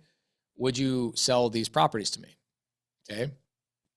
And he says, yeah, but I really need $15,000 per lot. Otherwise, don't even bother me. I go, perfect. Can I give you 16,000? Stop and think about what I just did right there. Don't even bother me unless you're giving me 15. Great, I'll give you 16, but he goes, what's the catch? I go, the catch is I go build on these properties and then I pay you after my buyer comes and brings the money to the table. Are you okay with that? He goes, yeah, 50 lots, extra 1,000. That's an extra $50,000. Of course I'll do that. So I get the properties under contract. I don't buy them. Okay. I don't have to make payments to them. No interest, no nothing. I just say, I'll give you 16,000 when my buyer. Does you see how that works? So I went and I found a mobile home manufacturer, and I said, do you want to partner on this project? You guys bring the mobile homes, you guys install them, and then I'll go sell them. I bring the land to the table, you bring the labor and the materials, and we'll split the profits on these 50 lots. We ended up making $3.6 million. I made $1.8 million on these 50 lots. I did not put a dollar into any of these, and I don't know how to build mobile homes or install mobile homes. I just found the person to do it. See what I did there, Allison? Found the land, found the person that'll install, mobile home manufacturer. If you guys are ever in Arizona, I'll give you the connection to that guy. Okay, pretty simple. Can I do this with land? Can I do this with multifamily? Can I do this with RV parks? Can I do this with, I got a really shitty one. This is one of my shittiest properties. I love it. And when I say shitty, I mean shitty. It's great. There's more chickens on the property than there are human beings. It's great. So let's go down to, where's this place called? It's called Yuma. Where is Yuma? There it is. Okay, cool. So we go down to Yuma. I've got a property right down here in the really bad part of town. Let's see if I can find the address. You guys will see this thing. Anyway, similar situation. Seller is retiring, wants a high purchase price. I go, no problem. I'll give, he wanted $600,000 for an RV park that's worth, I'm sorry, not an RV park, a mobile home park. Very big difference. RV parks are like nice for vacations. Mobile homes are for typically people that are living there longer term. I could do a 5-hour class just on mobile home parks, but the seller, same thing. I want $600,000 for something that's worth $500,000. Why, Allison? Because he's worried about taxes. He's worried about getting the number he needs to retire. So I said, no problem, Tim. I'm happy to buy that for $600,000, but I need to get principal only payments. What is principal only payments, my friends? What does that mean? That means no interest. So let me ask you a question. Would you rather, this is the craziest thing ever. This is where people probably don't understand, is if you pay attention to this, if I've got a mobile home park with all these mobile homes on it, okay, and I pay, I go get a bank loan right now, I'm going to get 7.5% interest for that bank loan right now. And if I go to the bank, they're going to ask me for 30% down, and they're going to ask me for credit and all that kind of crap. I go to that same mobile home park, okay? Let's say these guys buy this for $500K. I go to this I go to the owner of the property and go, hey, I see you're trying to retire. I see you on Crexy. I see you on these places. I'll give you $600,000, but what I want is principal only, which means 0% interest. So when I make a payment to this guy every month, Allison, 100% of my payment goes to paying down the $600,000. It's kind of a good feeling. Who got a better deal? Me or the person that paid $500,000? Me, by a long shot. Let's look at that. I'll kind of show this to you. It's kind of a good feeling to watch this. If you guys are ever curious about like what interest rate you give to people and what's a good deal and what's not a good deal, very simple way to do that. Let's go to bank rate, mortgage calculator. All of these things are free. Welcome to the internet. So let's say the home price is $500,000 and I have to put 20% down. That sucks. I don't like that feeling. Interest rate is right now for a commercial loan is about 7.5. Okay. And there you go. Cool. Now over time, let's update this. Amortization. Here we go. Long-term. That means long-term. Guess what? Check this out. Check this out. Check this out. I paid at 7.5% interest. I paid $606,000 in interest. The total purchase of a $500,000 property at 7.5% interest is $1 million. Who got a better deal? Me or the person that paid $500,000? This is why people using bank loans are so uneducated. Like, what are you doing? Why are you getting this? Why are you getting the bank involved when you could just go directly to the seller and the seller gets more money? That seller got $100,000 more than he would have, and he avoided taxes.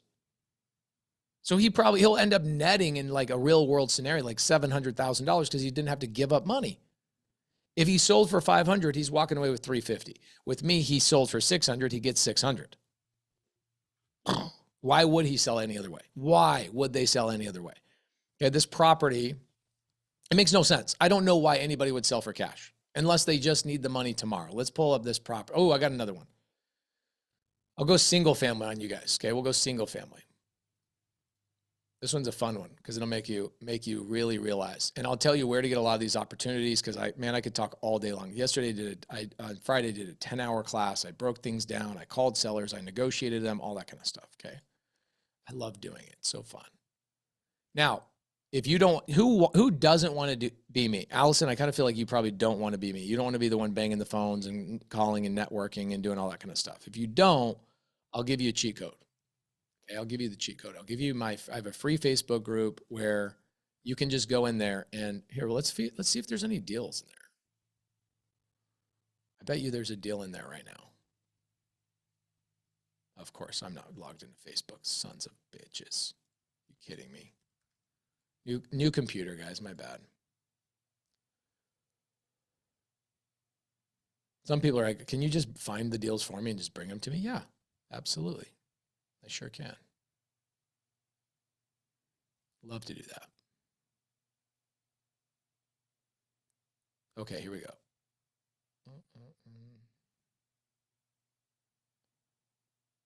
I'll just give you the link. You guys can scroll through there today. It's a big group with 150,000 people. Okay. Oops, that's waiting room. I got to give it to everybody. My bad. There you go. There's the link to the free. It's a free Facebook group. I don't sell anything. I don't have anything to sell. It's just a place where I give people have the ability to go in and do deals. Okay. So let's talk about the single family properties, where I would go for single family properties. Can I hurt some real estate agents' feelings real fast today?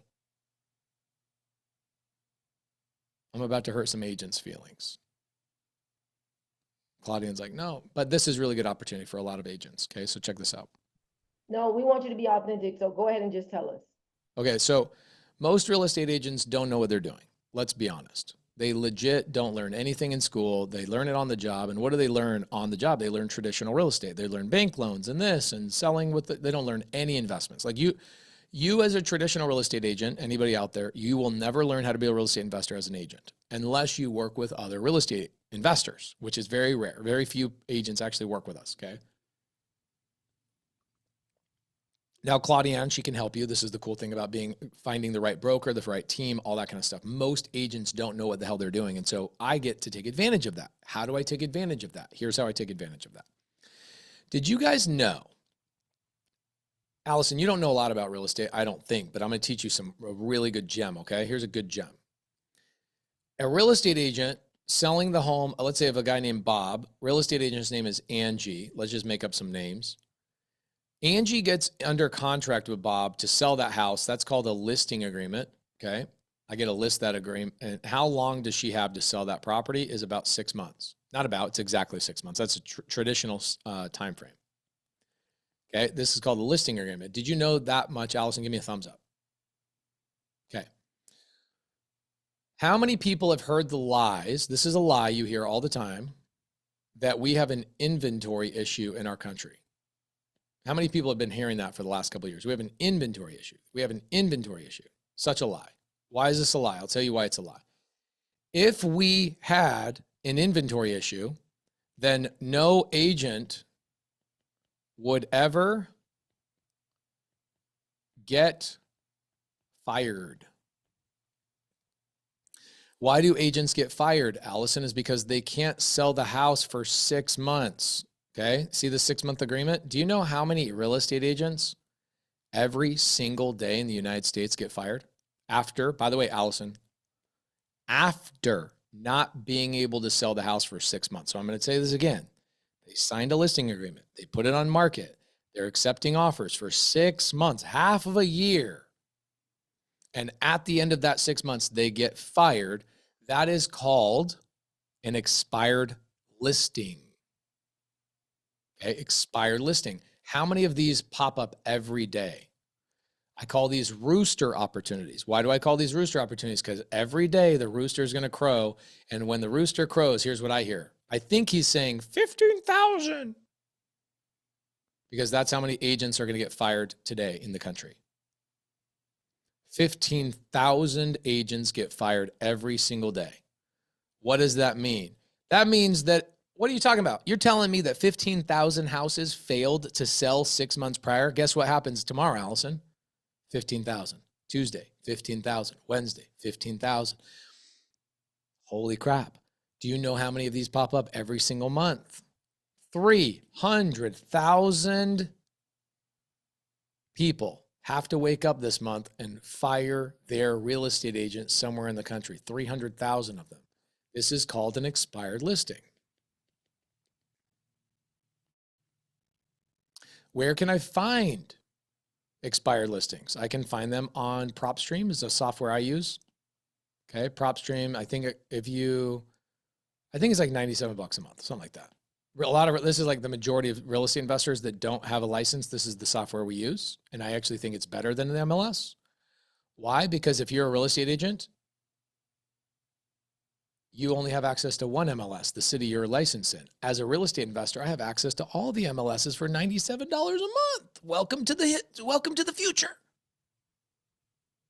I don't need to get licensed to do real estate. Oh, Joseph says $99. Yeah, PropStream. I think they give you like something free if you, Claudia, do you have a code?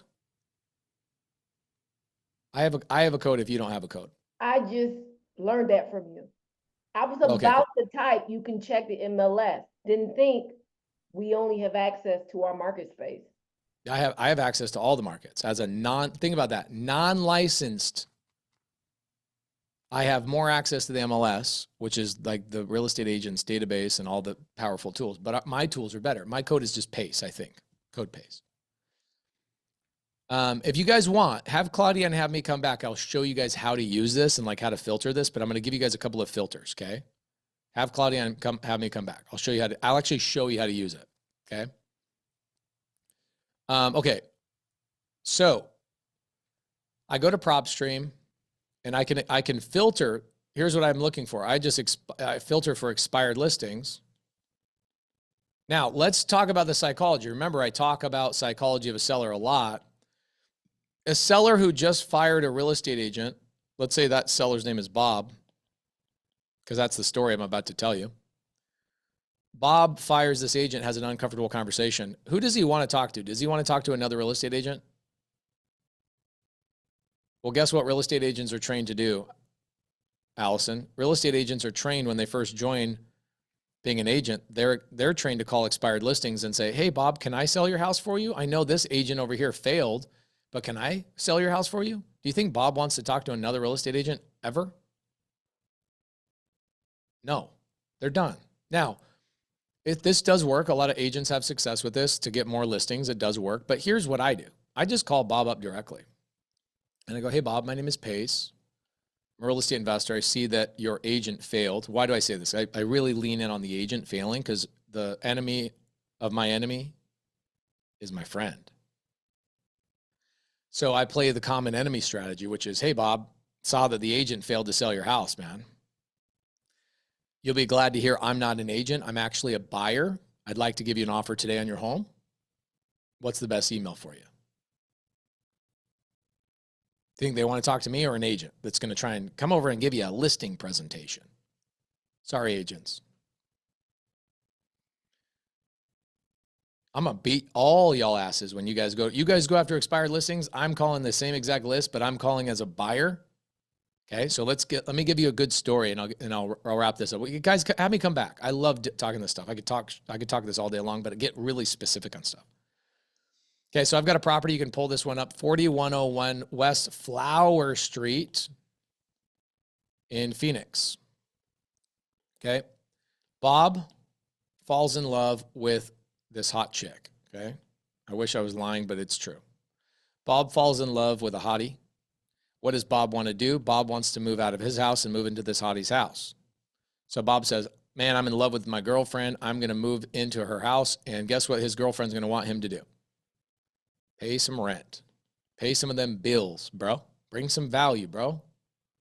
Got plenty of dudes knocking on my door, but not one with a job. So pay some of the bills, Bob. Cool.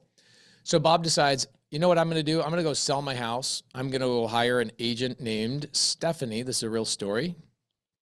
Hire Stephanie. I call her Steph now because her and I have done a bunch of deals together. So what I do is another list. Remember, I just talked to you about a list called expired listings, right? Well, before they become expired listings, my friend, they become something we call long days on market. That means the agent's having a hard time selling them on the market.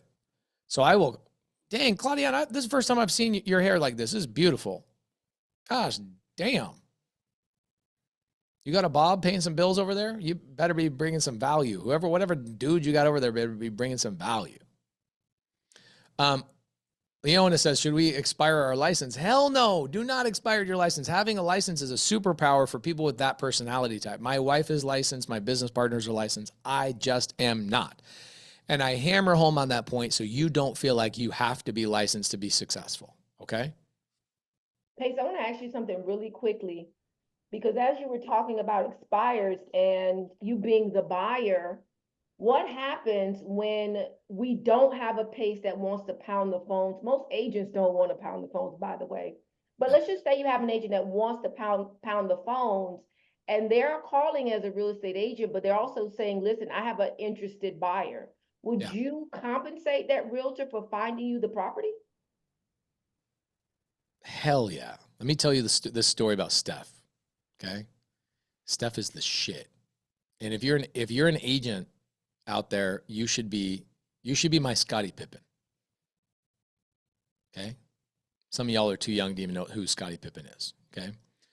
But Scottie Pippen was I think one of the reasons why the Chicago Bulls won all them games. Usually like, let me be your Michael Jordan. Let me make all the difficult shots. You come be my Scottie Pippen. You be my backup person, okay? Or Dennis Rodman. He's dope too.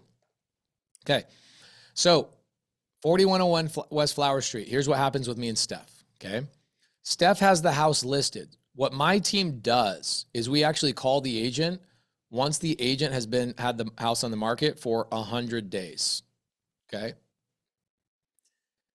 Claudiane, when you have a seller, you're listing their house and it's been on the market for 100 days and it's priced appropriately and it's not a multi-million-dollar home, are you sweating and a little bit worried at 100 days? Yeah, sometimes, yeah. Yeah. Usually you get, you start sweating about day 30. You're like, dang, what's going on? Yep. Day 60, damn, I'm a little bit worried. Day 90, the seller's like, hey, my agent is not getting their job done. This is stressing me out. That's not a good feeling to feel as an agent, right? So what my team does is we call that agent and we say, hey, agent, we are real estate investors. Would your seller be willing to let us take over payments if we could get your commissions paid? What do you think Steph says to me, guys? My seller is not interested in any sort of offer like that. Okay, no problem. Guess what we do?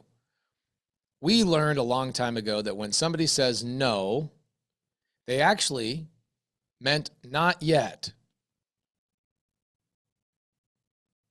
That means I got to follow up 1, 2, 3, 4 times to make sure it wasn't a not yet. Okay. I'm looking for those other letters. Oh, you know what? Maybe I cut you off. I think you were trying to say not yet. Let me just verify 4 more times. Okay. Now, again, why do I say you can skip the line and not have to do all the things that I'm teaching you right now? Because I am the one banging the phones. I love talking to people. As you can tell, this man don't shut up. I love talking to people. I love working deals. It's so fun. But not everybody's like that. So again, you can go to my Facebook group or these other places. You can find them on Investor Lift and my Facebook group, already done, contracted, ready to buy. Okay. All right, cool. So we call on day 100. She says no. We call on day 120. She says no. Call on day 140. She says no. Call on day 160. She says no. We call on 180 and she says no. No, my client's not interested. No, my client's not interested. No, my client's not interested. Perfect. What happens on day 180? She gets fired. She no longer has that listing. So who do I call now, my friends? Who do I call now? My team was being respectful the whole time. We are always respectful of real estate agents and their clientele.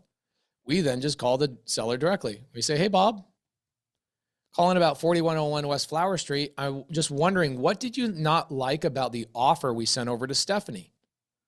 What do you think Bob says? Bob says, I never saw your offer. What offer are you talking about? This is like 90% of agents. Why? Why? Because agents don't know creative finance. And so they're embarrassed to admit to me or somebody on my team, I'm the licensed professional and I don't know what the hell you're talking about. And I'm too embarrassed to say the truth. And so they just go, my client doesn't want to know. My client doesn't want to know. My client doesn't want to know. Cool. Awesome. No problem. So we just call Bob directly. Now I'm going to get to your question, Claudia, because I love agents. I really do. As much as I beat them up in these situations, I want to point out to you the ones that are really, really cool. I love them. I appreciate them. So I get on the phone with Bob. Bob says to me, he goes, this is the funniest thing. Okay. Bob and me are having a conversation. This is actually me. By the way, this is on my YouTube channel. If you guys ever want to watch my YouTube channel, I put a ton of free stuff on there. Okay. So Pace calls Bob. Bob says, oh my gosh, this is what he says. I go, Bob, I can see that you have a 2.6% interest rate on this house. Can I just take over the payments? He goes, you guys would do that for me? Y'all are on the other side of the fence. You're like, why would a seller do this? I know exactly why sellers do this. This is why I target the exact sellers that do this stuff.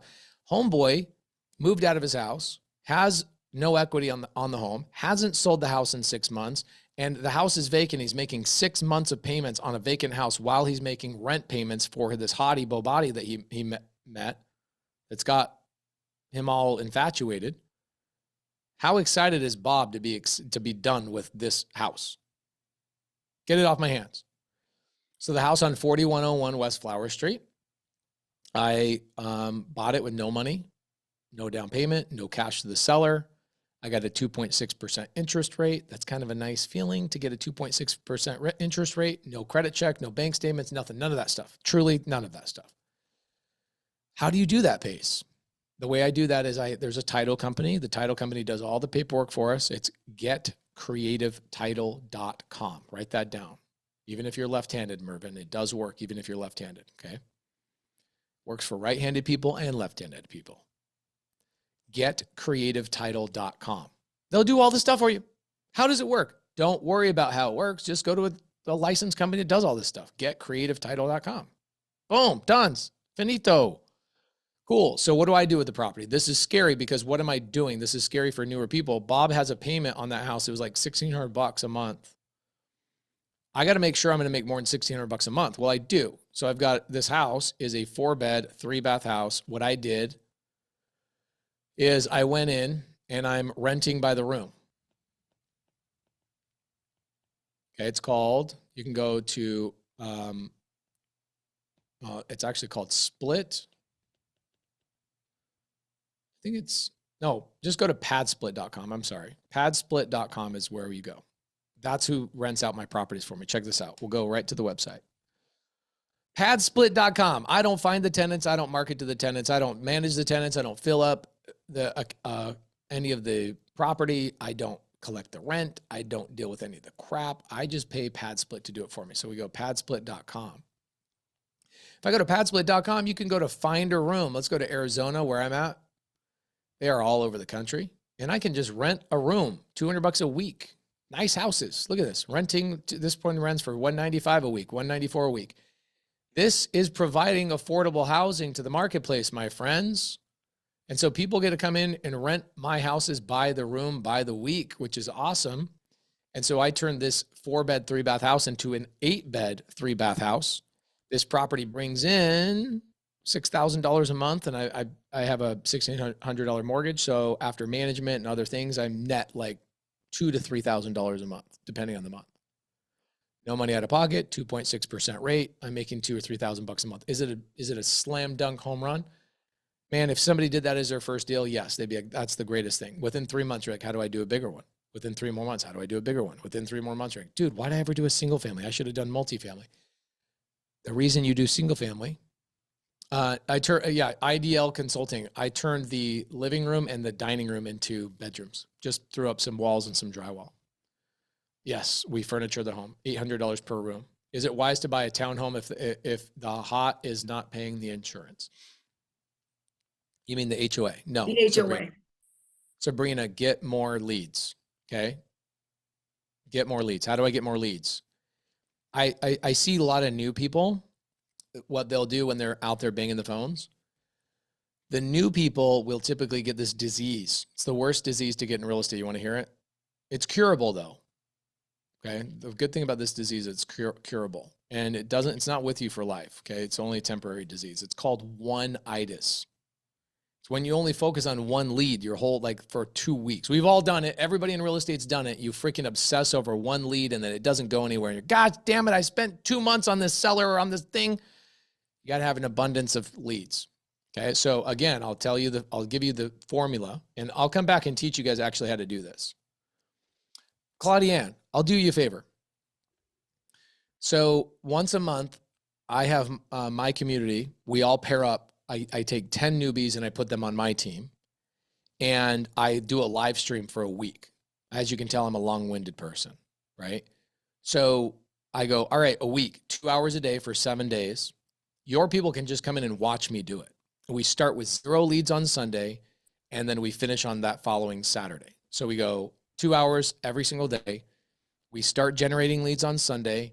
I'm on the phone with new leads on Monday. I'm getting contracts on Tuesday, Wednesday, Thursday, Friday.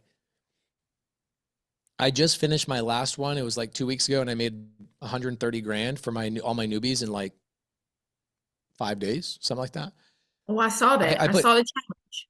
Yeah, I put 10 people on my team. So they split 130 grand. So they all made 13 G's, but all they did was set appointments for me. That's all they had to do. And so when you're new in the game, sometimes just setting an appointment for somebody like me is all you need to do. You need to like alley-oop it and I'll dunk it, so you can sit there and watch. So I'll give you a link for that so your team can just watch the whole entire thing. Usually it's just my community private.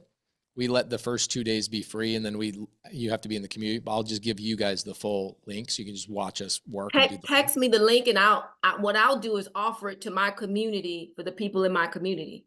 Yeah, please have them come in, hang out, take notes. They can come in, even ask questions. So what I'll do is I'll go 2 hours where I do the business, and then I stop. I'm like, all right, I'm just going to show you guys you can do this business in less than 2 hours a day. Okay. Then what I do is I go 2 hours of Q&A. So anybody in your community, I'll just let them have access to the whole entire thing. We'll do start to finish. It'll be a lot of fun. So typically what you're doing is when you're brand new, you're either going to just buy a deal from somebody else, right? So like, for example, my team will probably do 20 deals a month, and I probably sell 2 of those a month that I don't want because maybe they're not in the neighborhood I want, or maybe I bought too many in that area, or whatever the reason could be. And I go to somebody like an Allison Schmidt who goes, I don't want to do any of the shit Pace is doing. Can I just buy one of these houses? Yes, you can buy one of these houses. Like the house on Flower. Here's how you could do this. The house on Flower that I bought with Bob, that house, let's say I didn't want that house for whatever reason. I would say, hey, Allison, you can take this house off my hands, but I want a $10,000 finder's fee. And you go, Pace, I don't have $10,000. Maybe you do, maybe you don't. You got Apple AirPod things. I know you got money, girl. I know you got money. I look at you and know you got money. What you can do is you can find somebody else in your network and go, hey, who has 10 grand and wants to partner on this deal with me? And you could pay me the $10,000 for the finder's fee, and I just hand the whole thing over to you. Here you go. Okay. Where do I find those people? Just find the people that are like me in my community that are out there banging the phones and getting more deals than we can actively put in our portfolio.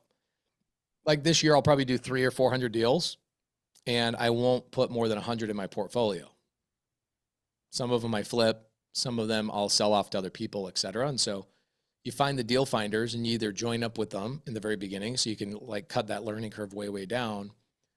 Or you're like me and you jump right in. Claudia and people that are trained by Claudia typically are the ones that are like, yo, I just want to jump right into the thing, right? Like tell me what to say and how to say it and show me how to do it and I'll go do it, right?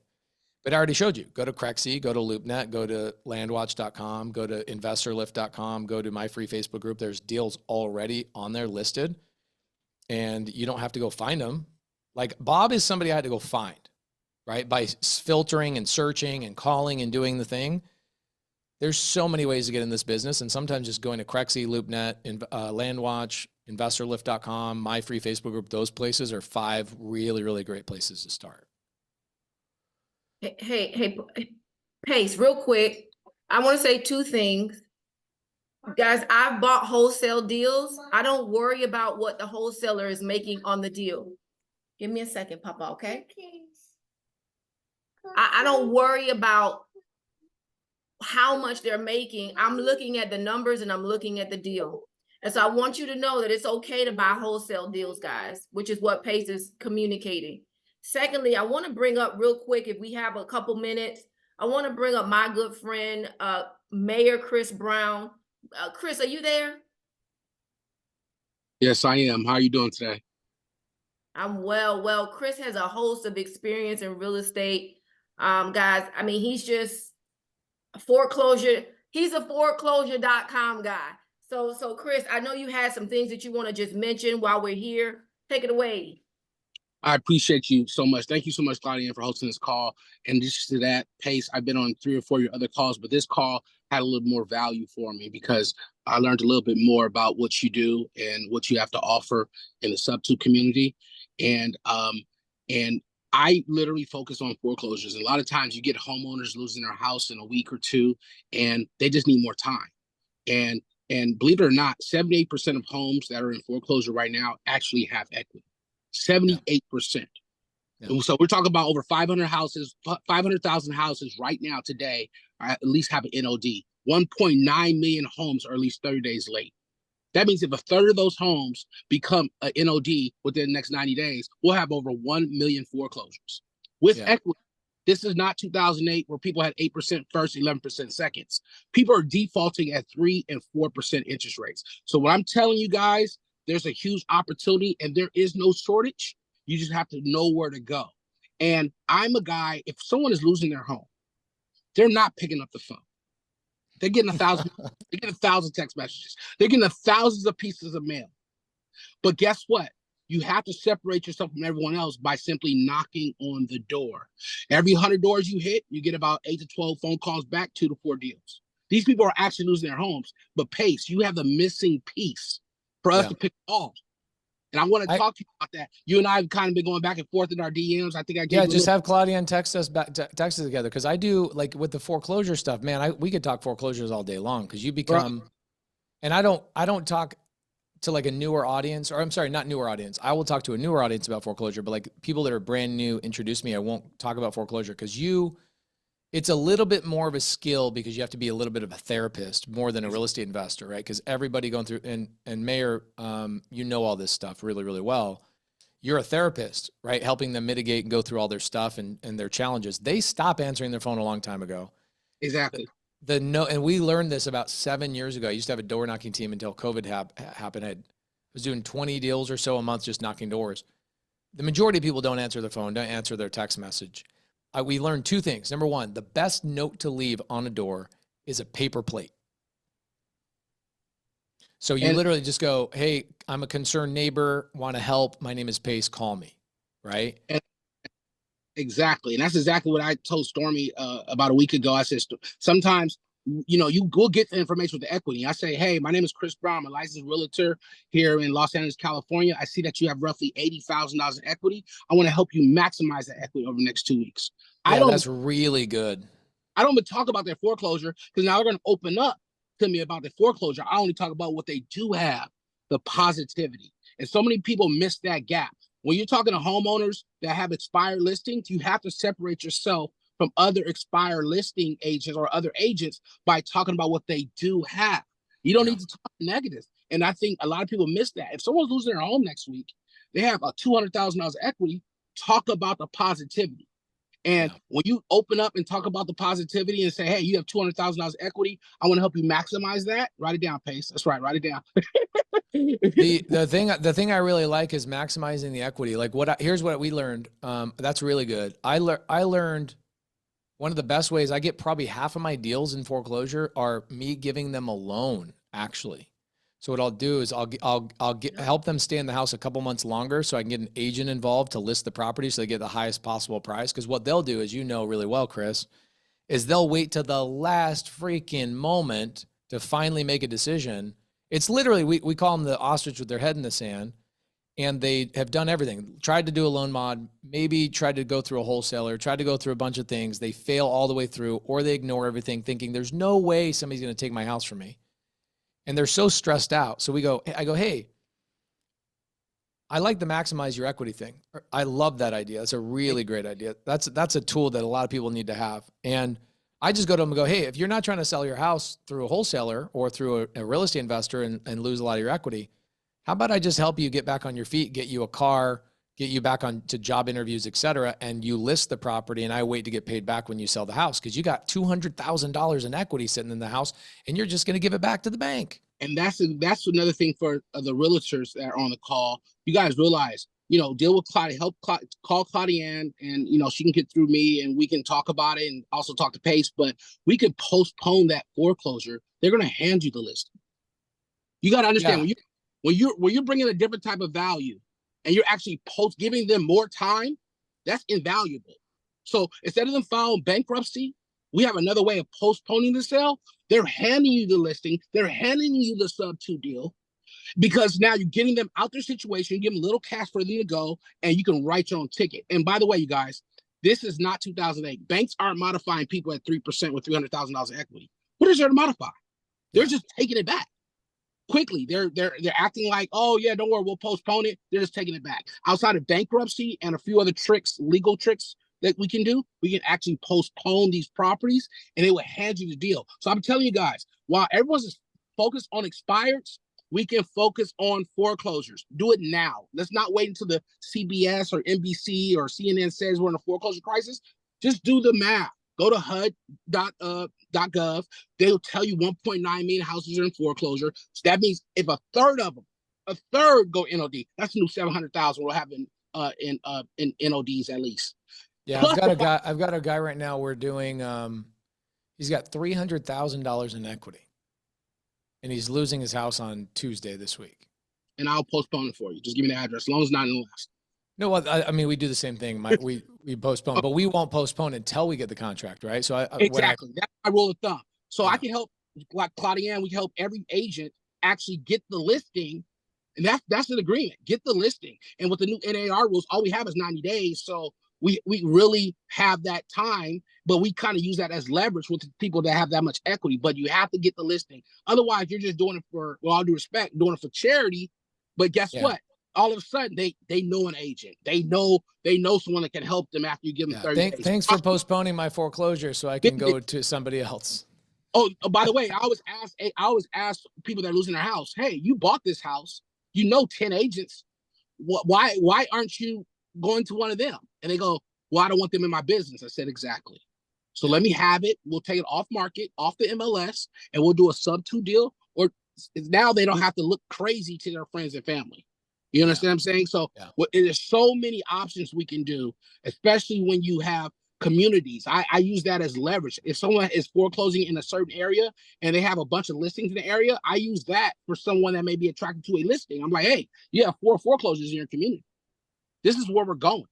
And you kind of use that. Claudia, and you should have me come back and into your community with Chris, and we should do a whole foreclosure series, talk about the steps to take and the 7 things that you should do in every foreclosure.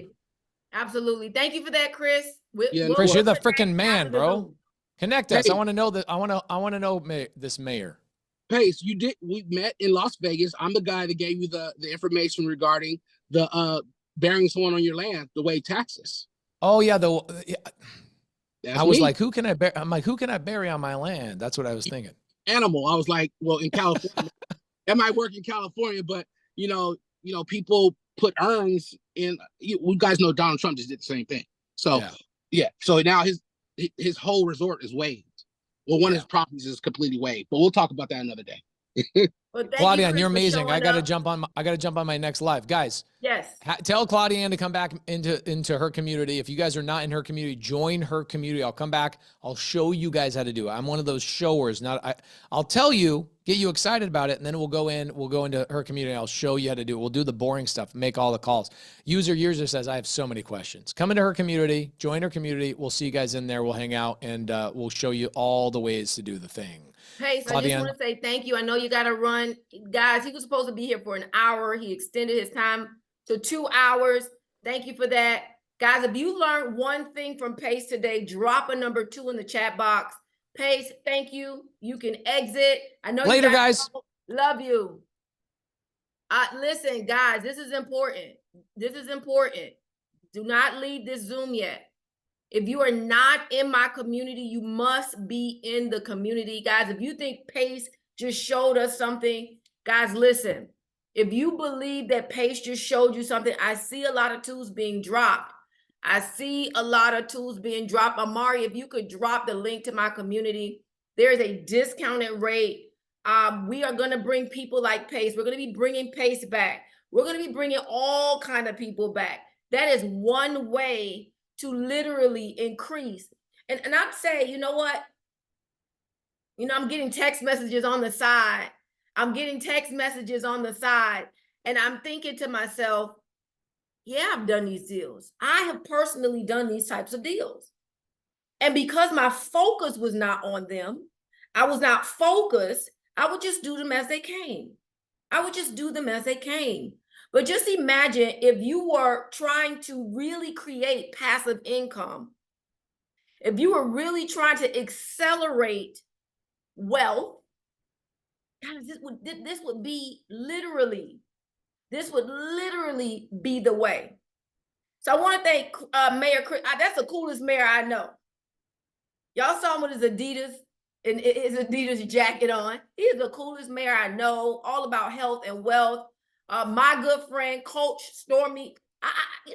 She says Coach Stormy, but I say Big Storm. Big Coach Stormy Wellington on here. And I'll tell you this, health and wellness is the way, guys. We're going to have people like Stormy Wellington coming into our community. People like Chris Brown for the realtors who can really, I don't know if Sonya's on here.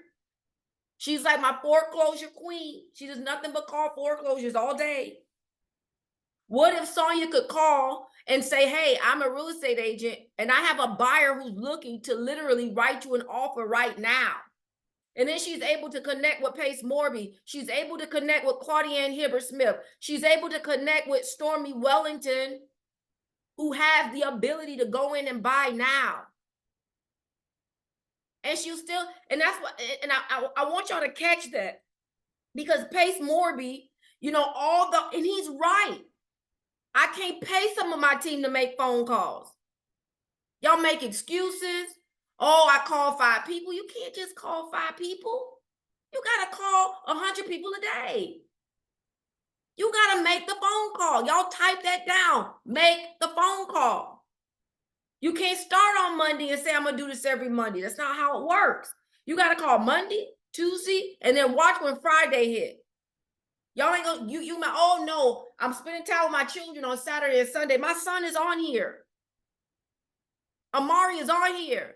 I would take him where I was going. What do you mean I can't work today because I don't have nobody to watch my kid? Don't worry about it. He coming with me.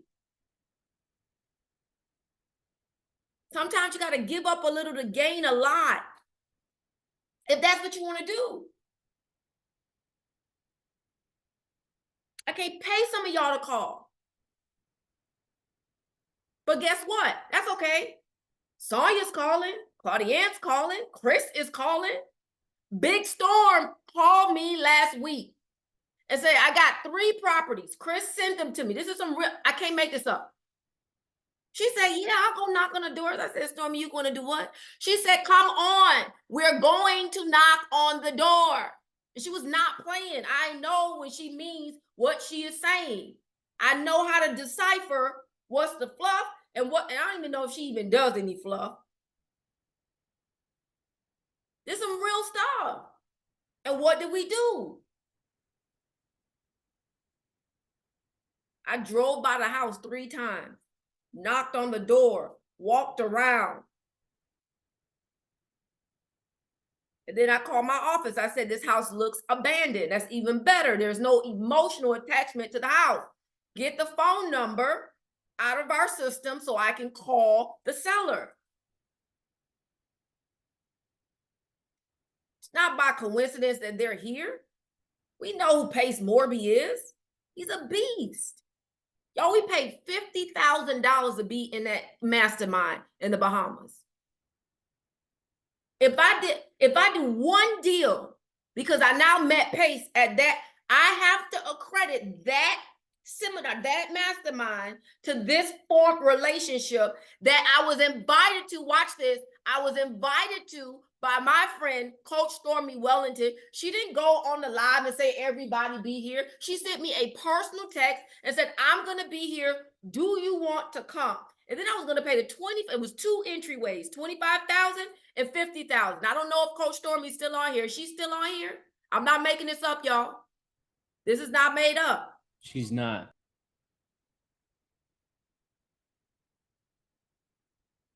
She said, you're going to do the 25, so we're going to be in the front and you're going to be back there.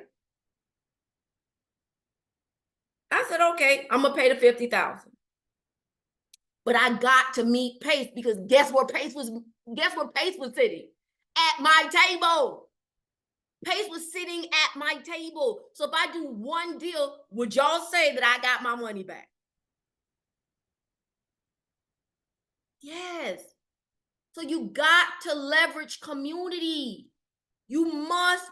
And I almost didn't even go. I was like, girl, ain't nobody paying 50 grand to go where? What? That did not include airfare. That did not include a hotel. It didn't include any of that stuff. It did not include, in fact, man, I gotta show, I want a nice Cartier bracelet because I won one of the challenges. I got to stand up and talk to all these people. Listen, if broke people not gonna be at the $50,000 mastermind, would y'all agree?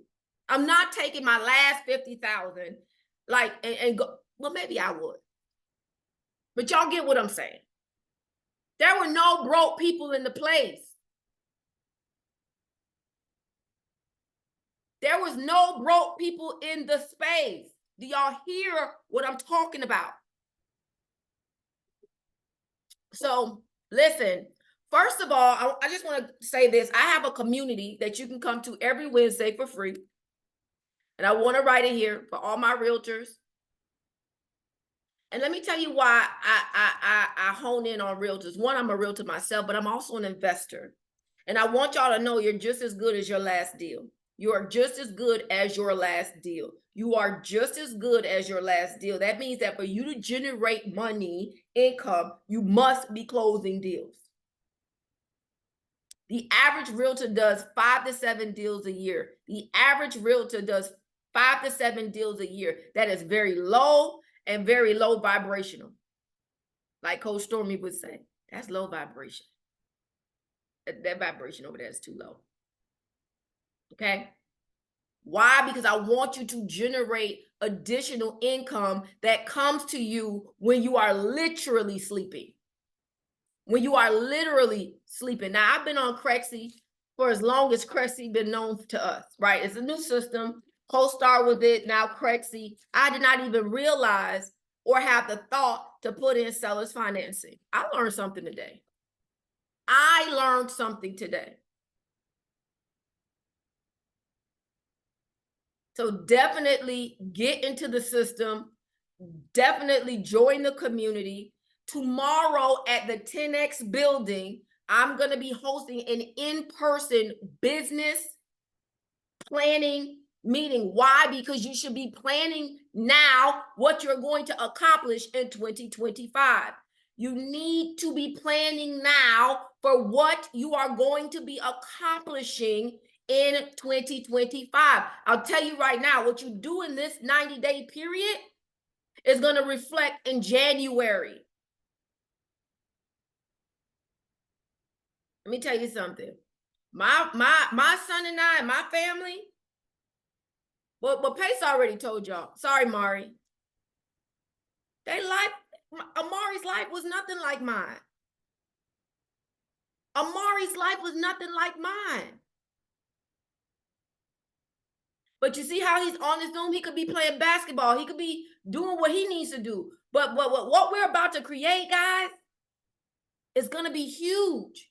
And I want 1,000 units. Pace, I wrote this down. See, y'all ain't writing no notes. I wrote notes. Pace is at 2,132 properties, doors, with I ain't never seen nobody bold enough to go in their bank account. Okay? Yes, whoever that Hodge person was, yes, if you join the community, you will have access to Chris. Chris, guys, you talking about Mayor Chris Brown. Did y'all hear what he said? Pace, I've been in a couple of your, I've been in about 3 or 4 of your masterminds, but you dropped a lot of value today. Okay, so I see your message here. If you want access to Chris, listen, join the community. He's going to be in the community. Guys, I talked to Chris. Chris, am I making this up?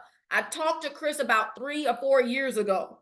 And he said, Claudia, and I'm just waiting. I already have the domain, foreclosure.com. Chris, am I making that up? No, you're not. And I haven't, I own the Instagram handle Foreclosures. I took all the old foreclosures I used to postpone in 2011 down, anticipating this moment, having the right connections, right relationships where we can help work with each other across the nation. There's just no one doing it like we can as a group. As long as we do it together, there's nothing left on the table for us not to eat. Everyone can make millions of dollars and as get as many properties as you want, especially when you're helping homeowners not lose everything. Just being that, Claudia, I thank you again for getting on, inviting me to this call with Coach Stormy as well and Pace, and just you guys make sure you guys tap in with Claudia, lock in with her because she is 6 degrees of separation to your first million. So yeah, and I'll thank you for that, Chris. And I'll say this, y'all. I'll say this. I don't know where you are in your financial life, but I remember when Stormy called me, I was like, man, I'm transitioning right now. 50,000 ain't no punk. I ain't gonna lie. I said 50,000 is not no punk, but I'm gonna go ahead and invest.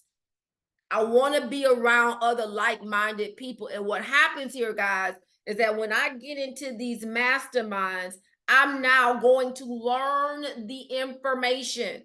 I'm not even going to tell y'all what that mastermind was about. It wasn't even about real estate for real. It was not about real estate. I don't know if Rosemary is still on here. Is Rosemary on here? Where is Rosemary? Is Rosemary still on this call? Rosemary is still on the call. Make a co-host. If you can just unmute yourself, Rosemary. Hi, I'm here. I met Rosemary. Listen, guys, I met Rosemary at a $25,000 mastermind. Am I making that up, Rosemary? Did you pay 25? Because I paid 25. I paid 25,000. Yeah. Rosemary was not a licensed agent. Rosemary was thinking about getting, in fact, she was signed up to do real estate at the time. Rosemary, y'all type follow up in the box. Type follow up in the chat box. See, Stormy was at that same, Stormy was at that same, yes. Remember? Yeah. And I always say this. Do you remember what I said? What'd you say? I said you were there with your entourage. Yeah, we were there with the entourage, but I didn't spend time with my entourage because I already know them. I live 5 minutes away from Stormy. I can go over there anytime. Trust. I don't even have to call. I'm at the gate. I went and I met some other people because I knew what I was there to do, and they did the same thing. I called Rosemary about 2 weeks after because something happened to her ankle. And I said, I just wanted to check. And I really did. I wanted to just check on her. Why? Because I always want people to check on me. I want people to come check on me. What happened, Papa? Okay, ask Mari for a cookie, okay? Yeah, take it to Daddy. No. So any which way, the point is, guys, here is the point. The point is, when Rosemary got licensed, guess who Rosemary called? She called me. We partner up. Guess what? She's 8 million her first year as a realtor. Her husband and her are traveling all over the world. And guess what they're doing? They're buying real estate. They're buying real estate. So you got to get in these rooms. Y'all right? Get in the rooms. Y'all see how Mari treat my babies? He say not getting them no cookies. So get in the room. You must get in the room. Okay. So thank you for that, Rosemary. Guys, I don't even think this community is more than $40 a month. If you pay it in advance, it's a discount. Guys, I'm gonna be. How many people are in my real estate orbit that you feel like I drop? We bring gems. We bring people that drop gems, and I also teach and drop gems. Like how many people say that I provide value that's in my real estate community? Okay. All right, there you go.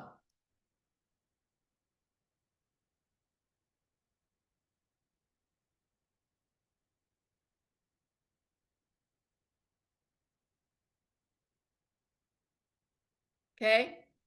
So I want to give you one more thing. If I can give you something for free, write free in the chat box.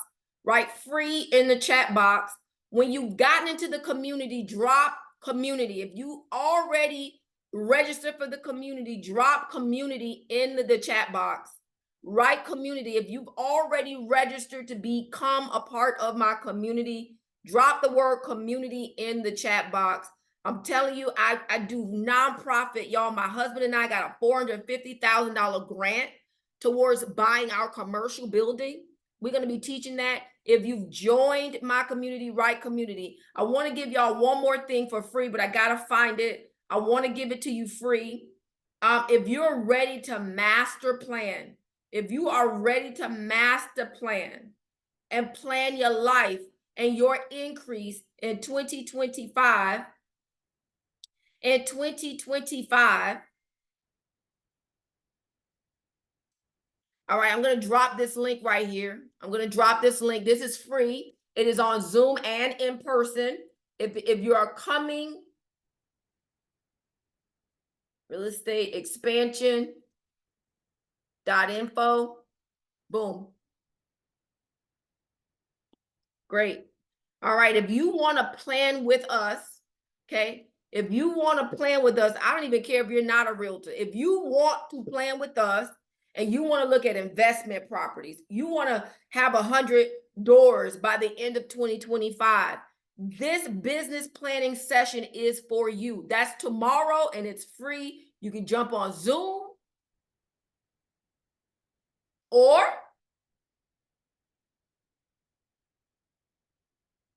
hold on, guys. I want to drop this real estate.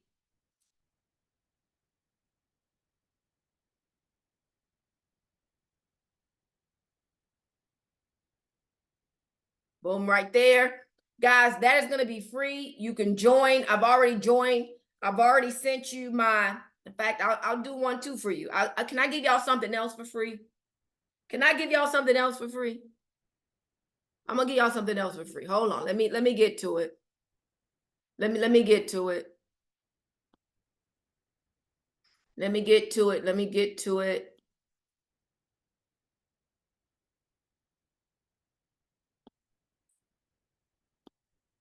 Here we go. Here we go. I'm going to also give you this for free, which is my Facebook community. Okay. Free. My Facebook community, very, a lot of information. We're going to be sharing tools for you to increase, guys. I'm going to be honest with y'all. If you could be, if you could say, I'm calling 30 people and making at least 4 appointments a day, and it takes you to $40,000 a month in passive income, would you do it? Would you do it? Would you do it? The question is, would it be worth it to do? Kiana, are you still on here? Kiana, is Kiana still on here? Kiana, if you're on here, just drop. Yeah, of course you would be.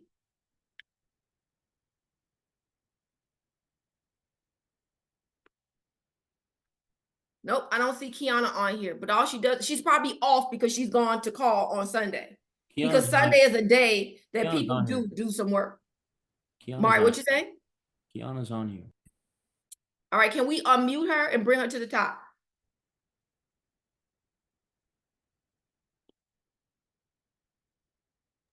She may be driving back here, actually. No, not that Kiana. Kiana Garvin. Any which way, guys, listen, get into the community, get the tools to take you to your next level of success. Okay. There is a time where real estate will get slow for all of us, even me. And I feel like I'm a very high producer. Okay. There were times where I was doing anywhere from 85 to 100 deals a year. Okay. In sales, real estate sales. I'm not talking about 1 year I did it multiple years. But there comes a time where it just slows down. And there's going to be a time where some people are going to panic because they've not created a stable enough income to allow them to pivot, figure out what's going over here in sales. See, the one thing I know, guys, is if think about this. If you lost your job today, you wouldn't go and be homeless. That wouldn't be the first choice. You'd start looking at your bills and okay, wait a minute, Netflix off. All right, how many subscriptions I have? How many subscriptions do I have? Cancel my life insurance policy, which is crazy, but guess what's gonna happen? People gonna cancel it. They're gonna cancel that too. They're gonna cancel that too. And they're gonna go back and be like, oh, wait a minute. That gotta be canceled. Most people won't cancel either their rent or their mortgage. And if you live in Florida, if you know how to play the system, man, people be in that house for 2, 3, 5, 6 years without paying a mortgage. It's crazy. It's crazy. But they do it. They do it. You need a roof over your head. 99% of my tenants are Section 8. The only time that I did not get paid, y'all remember when Trump closed the government down for 3 months? Y'all remember that when he was president? Y'all remember that? How many people remember that? The government was shut down. Like, I never knew that it could even exist. For those 3 months, I didn't get paid. And it was okay. When he opened it back up, I got all the retro pay back in my bank account. How many people want to be in a position of more success, but passive? Rosemary didn't say, oh, I'm past 40. Happy birthday, Ro. Y'all drop Rosemary some happy birthday love. I see she probably just made it back to Miami. She just left New York, went over to North Carolina, ended up in Tampa, or I think Tampa, and now she is in Sunny Isles. Happy birthday. The girl do not play. She didn't say, oh, I'm over 40. It's too late for me. I can't do it. She didn't do that. She was like, Claudiane, I'm selling my house and I'm coming in the fold. I'm moving to Florida to be around money.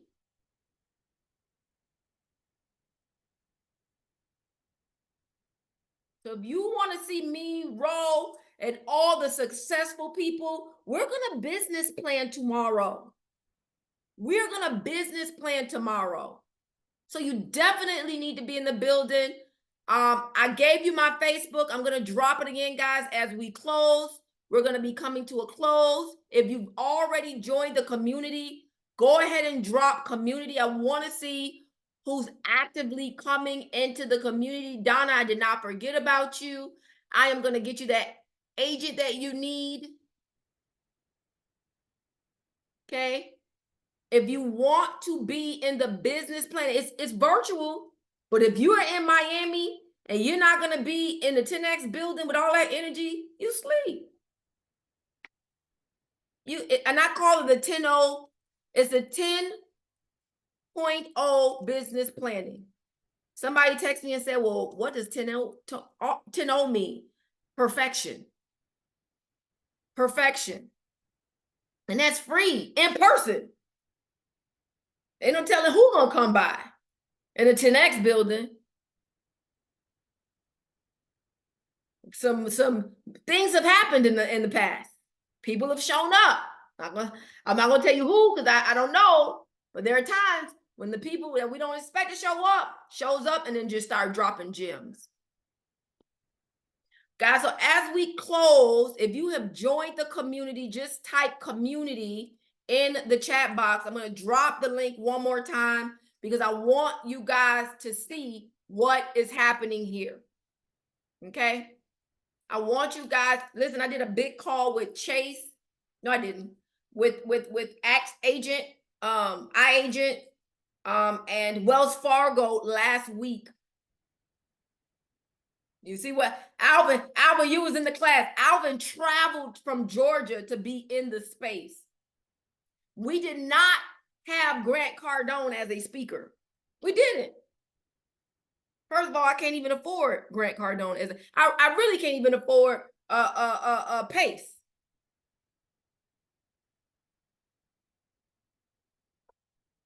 And I say that, but watch this. You're talking about Pace Morby, who charges $75,000 to just speak for one hour.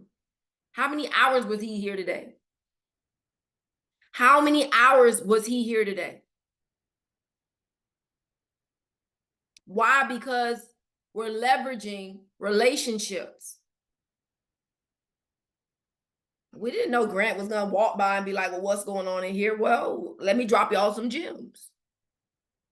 For real, this is real stuff. I can make this up.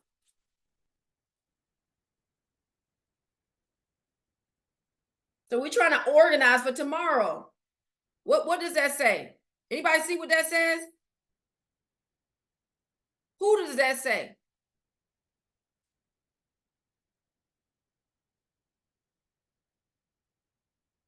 So guys, don't deny yourself. You gotta take time to be in the room where it matters most. You must be in the room where it matters most. I like having friends that got their own private planes, because when they need to go somewhere and we live in the same city, y'all, they're inviting me on their plane. Man, the plane's so sophisticated, I don't even know the name of the plane. I just know I get the invite. Andrea, you so funny. Andrea, y'all give it up for Andrea Muhammad, who she is literally the person who runs the programming education portion to our school students. And she's a real estate professional. She could have gone to Remax. She could have gone to Century 21. She could have gone to Compass. She could have gone to Real. She could have gone anywhere. But she wants to be in the orbit with money. Y'all type money.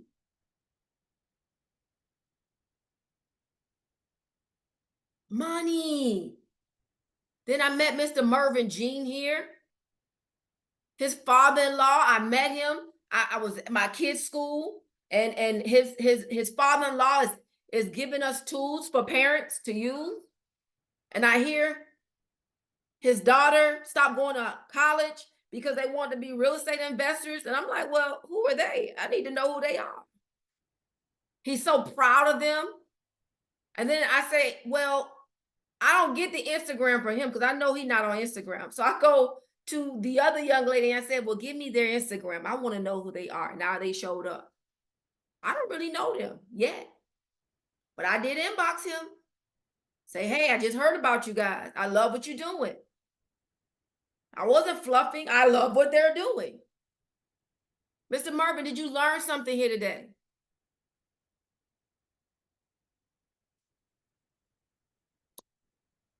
Guys, the people that's supposed to be here are here. Natasha just texted me. What did you just say, Natasha? What did you just say? Hey, I said that I got into real estate for this. She's a nurse. She got her real estate license. She didn't really know what was going to happen. First of all, she's closed a couple deals. Oh, hello. I think they unmute me. Can you hear me? I can hear you good now, Mervyn. Oh, yes. I just want to say thank you. Everything she just said is 100% true. I've been in the industry for 5 years and I'm still learning. And I could just tell from you, you have more experience than me and knowledge. So it's like I'm definitely interested in looking to, be where you are. Even just I've been actively involved in my business, and I'm trying to make it more passive, where I can delegate some of the tasks to other people, and that's the main issue that I've been having. I'm very hands-on, but I need to learn How how old to are you, Mervin? pass things on. I'm 25 now. Are you coming to the business planning session tomorrow? Yes, I'm already signed up. I'm glad, because I love, do y'all look at his background? He has his vision board up there, and he has my favorite, the whiteboard. Anybody that knows me knows I got to have a whiteboard. I just have to. And so, listen, I remember being you at 25, and I'll tell you one thing, move yourself out the way. All those non-income producing activities, give them to somebody else. And I learned this from Grant himself. There's not going to be another Grant. But if what this is what he explained, y'all. He said there's a pie. If each person in the pie can contribute a portion of what I do, and I complete the pie, I get a better duplication result. Does that matter? I wish I would have grew a team. I wish I would have hired quicker. But because I just thought nobody would work as hard as me, I don't want to give them the task of calling somebody, because I don't know if they're going to negotiate as great as me. But then I realized they can get the person on the call, and then I can close them. Does that make sense? So I'm happy for you in advance, Mervin. Keep going, keep going. He didn't have to be here. I just met him a couple days ago, Friday, on Instagram. See, some of y'all go in here and y'all just want to post pictures because y'all think y'all cute. I think I'm cute too. I think I look real good too. Now y'all at 45. But I'm in the DMs. I'm communicating with people because I'm very clear on what my goals are. I want new people around me. I want new money around me.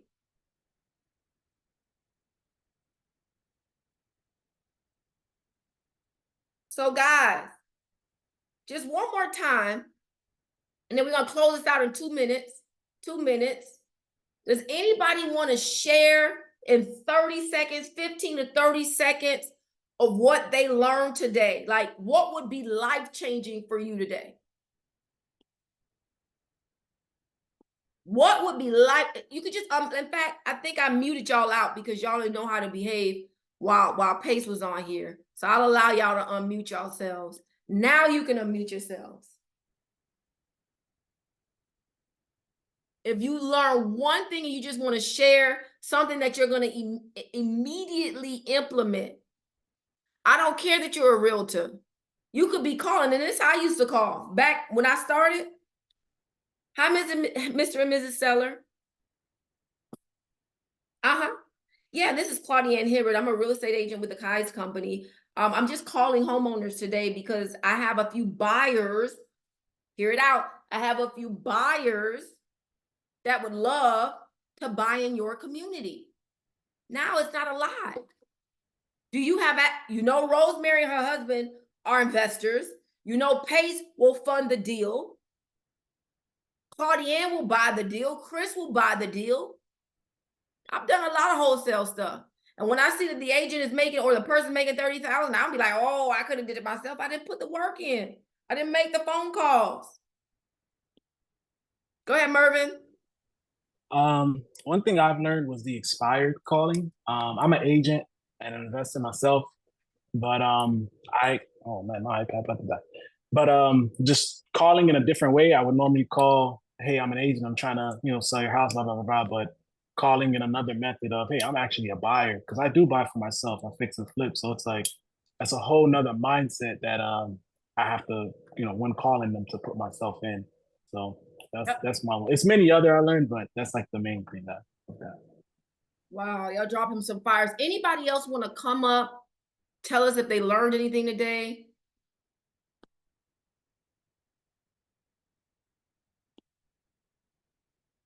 Ain't nobody else learned nothing today? Wow. And you're always dropping the I knowledge. learned something. I did. You're All right, always go ahead. Y'all just keep going. Keep going.